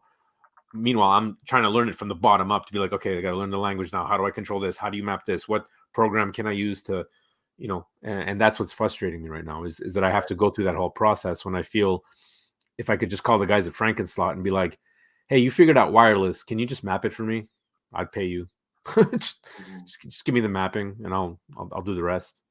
Because I got the guy, my buddy at work, who does the websites, who can set up a login password, your webcam, and we can all just go to one place and be like, it's like a New York train central. Where do you want to go tonight? Okay, Yeah. click here. Who's online? Who's offline? Just like a video game.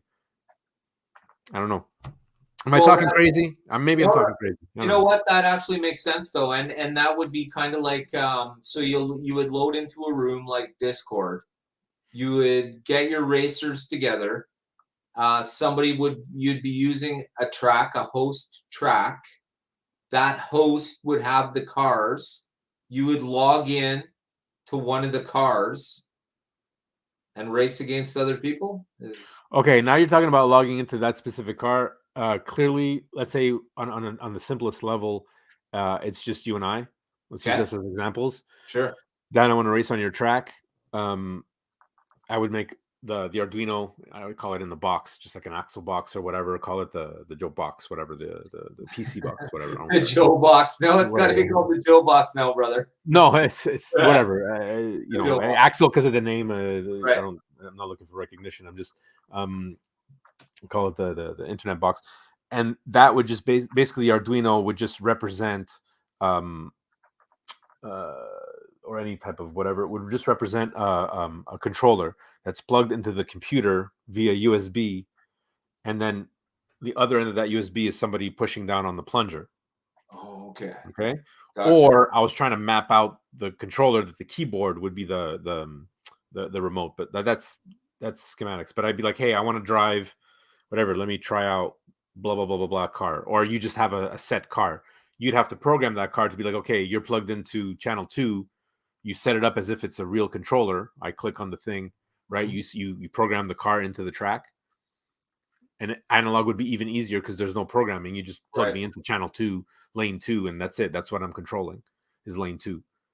And then with the digital, then you do the double click thing in the car. So I'd have to do it on my end, and that's it, right? There's no.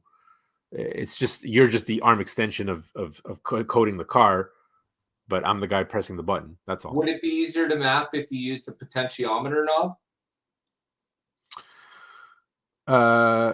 Yeah, well, that's the key, right? It's turning analog into digital, and analog, and this is what I was racking my brains out with the guys at work. The true super nerds is, what do I do? Do I use a servo and I control the servo that just moves up and down, right? If this is the plunger, and then the servo just pushes it up and down, and I control that because that's what I do at work. We control motors and stuff. Or do I take apart the remote and turn that potentiometer into a digital potentiometer? I map out the voltages, and I just tell the computer, well, at this keystroke, this voltage, that voltage, because it's steps, right? Digital is steps. Yeah. You can't. There's no. It's not a smooth issue, a smooth transition. Sorry. So there's all that to figure out. But someone's like, they're like, no, just click on it, let Arduino read the signal, save that signal, send it across the internet, and just have a reader for that signal, and then return it back into analog. Right. There's only 4 wires. There's only 4 wires in the Carrera controllers, wired controllers. So power, negative, positive, and you're done. Sorry, I just went totally. No. That's good. I'm just trying to remember what I was thinking of. It'd be cool if everybody has. I think it would be cool if everybody has wrong controller. Yeah, I get that. Just the Cincy slots, and then we can race one another. Yeah, you see, that's an idea too, right? Where a place like Cincy Slots with like an 8-lane track hosts a race where a little bit of lag is forgiving on a longer, more laid out with longer corners. The problem with our short tracks is by the time the cars move so fast, and by the time you're on the brake, you're already through the wall. Yeah. And it's literally like that. But where it's a longer track, then it makes much more sense because it'll be forgiving.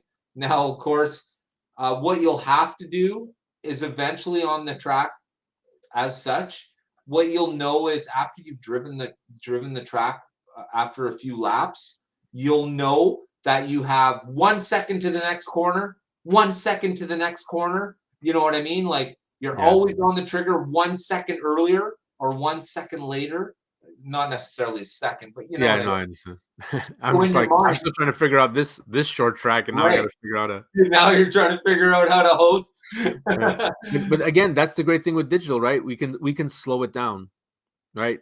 Pete from Show Me told me his race nights, he puts his 10 cars or 8 cars on the track, taxes the hell out of the Carrera system, but because he puts everything so low that you race against those ghost cars, and now it's you're just focusing on strategy versus speed. And I'm like, that's a great idea. So you could do that and not have to ever worry about anyone going off the track, with maybe the exception of bumping and switching lanes or something, right? So that's but guys, I'm trying, I'm trying to work my brain around that. So Well, it's nice that the innovation, and that's exactly probably what the best part of these conversations are. We get to brainstorm and throw these ideas out there, and for some, they're not just ideas; they're working reality, and that's the best part. We're all in on the ground floor of hearing what possibilities could possibly happen. It's just like what Anthony just said right here. This pretty much sums it up, right? We're literally talking about concepts and Mhm. what we're working on to make things happen, right? Um, everybody's got their like creator wise, Joe. You seem to have a good platform and you know what you're working towards on your channel. That was one of the questions that I was going to ask you, Oh, but sorry. it's extremely obvious that you have direction, and I think that helps. Now, I understand you got a really smart brain on your shoulders, brother. I can tell that Wait, just tell by that to my wife. yeah, yeah, right. Hey, maybe she shouldn't even hear this, man. Maybe I better delete this when we're done. But I can tell just by the things you're working on, like for HO wise, one of my members, Mike Mertz, Okay. he's heavy into the adrenal thing and working on timers and that kind of thing for the HO track. Mhm. But it goes much further than that, of course. And there's always something, right? Always something. Um, so that's something started off with analog, right? It started off with analog Mhm. HO. That was where slot cars started, analog HO, and then it goes from there. It totally explodes everywhere in variations that we could only have dreamed of, and that's what we're doing right now. We're talking about the next step. I mean, Auto World has tried, and they ended up Okay. stop making the wireless system because Auto Worlds promised things that they just can't do. They promised the invisible timer, and they also promised an app where people can race against each other, and neither of those are happening. Not only that, but they're not making the 4-lane wireless controllers anymore. So Mhm. yeah, so Yeah. that shows that innovation came and went with Auto World, and they were more concerned with holding their hand out and making money.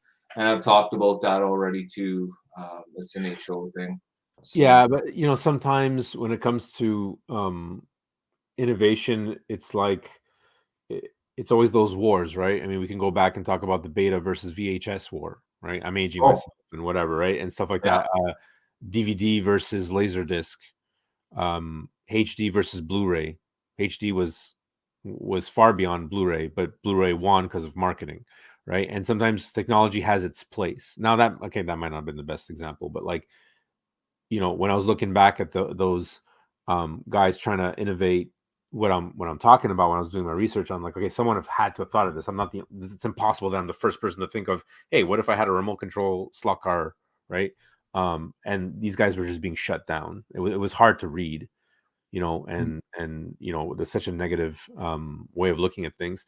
And now we're here today where it's like, if you want more kids to come on and more people to come on, you have to offer more than the digital is great. Carrera is doing such a great job, but yeah, um, the love hate relationship to Carrera. But at the same time, everything's gonna have its place and form. There will be a demand for it eventually, and if it has to be us, the hobbyists or the consumers saying, "Well, I want this. I'm not gonna wait on the yeah, consumer. I'll do it myself because everything I have is at my disposal.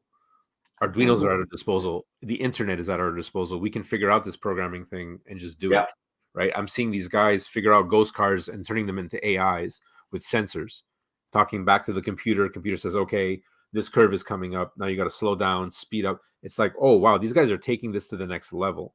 And right. these are the guys that I'm trying to make friends with, to be like, oh, well, if you're spending time on that, would you mind spending, send me a diagram and how I can do this? Like, I'll front the money. I just need you to like be this brains about it, so I don't have to sit here and go cuckoo bananas. right? But Yeah. they're working on their projects. No one wants to do that, and you don't do that. Like I could be bugging Pete all day. Hey man, just program me this Arduino. But he's got his project, so I don't want to be a total dick. You know what I mean? Excuse my language. But Right. it is what it is. So I'm like, let's plant that seed. That's what we're doing tonight, and the universe will give it to us. So technology will come when the time is right. I think, and when people really want it. Right. And I just think for us personally, I just wanted to develop it for us and for my cousin in Toronto who could like hang out with me, because he's got his Lego room, the Lego Den. If you want to check him out, another channel, but he just doesn't have the space. So perfect. I'll set up a webcam. Come hang out. I'll come hang out on your channel. Then I'll go Yeah. race on Dragon's Tail now. And Yeah. that's when I kind of want to keep it between us. If someone, if it becomes popular and wants to be developed, hey, great. Like a labor of love. I'm willing to do that. Right. If I'm willing to spend $50 extra on these cars to make them run, I'll spend, I hope my Well, wife's you know what? Yeah. I almost saved $25 in driving to pick up my my Carrera Evolution timer from Sunday Slot Cars. Oh man, he's in Sarnia. Oh man, he's in Ontario. Yeah. I told her, we could save a couple bucks if I go pick it up. I'll tell you what. You drive to Sunday Slot Cars. I'll meet you there. Yeah, yeah. Right? I'll meet you there. Hey, that's not too far out there. Actually, I was if I ended up going to Whistler this year, it's already been sort of slid across as to we would probably fly to like Toronto or somewhere, just check it out. I've never been anything east of Thunder Bay, so and then when we were done there, we would fly back to Winnipeg, grab my truck, and drive to Whistler Mountains. So. Who knows? Maybe I'll convince you. We were just talking about our vacation. Maybe I'll say instead of going south, we'll go west. Oh, we get a condo in Whistler Village for 500 for a week, man. What? Right in the village, man. You can't even drive in the village. You got to walk. And we're looking right into, oh man, it's on view of the mountains, and damn, we got married on Whistler Mountain, brother. Yeah, you told me. Yeah, absolutely amazing. So you fish? You betcha. Yeah. Yeah, I grew up fishing off the Red River, man. Big time. Okay, you could teach me HOs and teach me how to fish. Oh yeah. I'll teach you how to drum. How to drum? Oh yeah. Drumming, yeah, no kidding. That's one thing I never had to put up with. My roommates never played drums. There you go. Oh man. Yeah. Well, look, I just want to take a second and say thank you to Anthony. You're just blowing up the chat here. No, that's all good. Yeah. And I think I'm gonna call it a night for me, my friend. Yeah. Yeah. No, we've been going strong, bro, for 3 hours now, and I never try and limit Sunday. I never try and limit Monday night because you just never know, right? No, well, we saw it. People coming in, people going out, people coming in. The conversation is great. I always, was it a good show? Well, there were no stalls. We always had something going on, and the conversation always seemed to be interesting, and people seem to be interested with that. So, damn, bro, I hope this does good for you tonight. A lot of people should have seen you now that haven't, and we had a really great conversation. It was awesome, man. I appreciate everything. I appreciate the subscribers I have. I appreciate anybody who subscribed now. It's just a community that we can grow and hang out. I'm just happy to be here. Like I said in the beginning, I went for supper and came back. Yeah, thanks, brother. We appreciate that. Oh, Steve's still here. Oh, Doug's still here. Oh my God, guys, awesome! You're all awesome. Totally awesome. Yeah, and not just because you're a member, Doug, but because you're an awesome guy too. Awesome. Yeah, Steve, please make sure you email me, and we'll figure out your internet connection once we're hooked up. Warren, I gotta have you on soon, brother. Let me know what your availability is. Send me an email, and we'll talk slots. You know what I mean? So for everybody in the comment section right now, I want to thank you very much for joining me and Joe tonight. We had one heck of a conversation, super constructive, and I really hope people watch this to the end because I feel, boy, that was a really interesting Oh, we idea. went everywhere. I wasn't expecting that. That was good. Well, that's sort of why I leave it open. I ask a few questions, and people who enjoy their hobby always have lots to say. Absolutely. So here we are. All right, my friend. Thanks, Joe. Thank you, man. Anything you want to say before we head out? I know there's only a few of us here, but the night's as great as the very first minute. Just thank you. Thanks for checking out. Thanks for hanging out. Again, Pete and I do a Saturday morning cartoons. We will be talking about actually Arduino. That's in one of my notes. He's really good with that. That type of stuff. So he'll be talking even with his dad. That'll be Easter Saturday morning. And then that's it. If you not too scared about it, please join the Discord. Dan's there.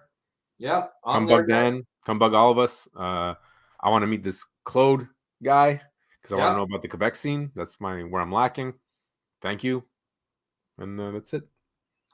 All right, Joe. Thanks a lot, brother. I absolutely appreciate it, and I want to thank everybody in the comment section one more time, and everybody who's here, everybody who said something, and everybody who didn't. I want to thank you guys all very much. And don't forget, we'll be racing this Sunday. We got a proper timer. Once again, thank you to Billy and Amanda at Sunday Slot Cars. And Amanda, excuse me. And Amanda. Thank you guys. I absolutely appreciate that. And we'll see you all again very soon. Thanks, guys. Take care.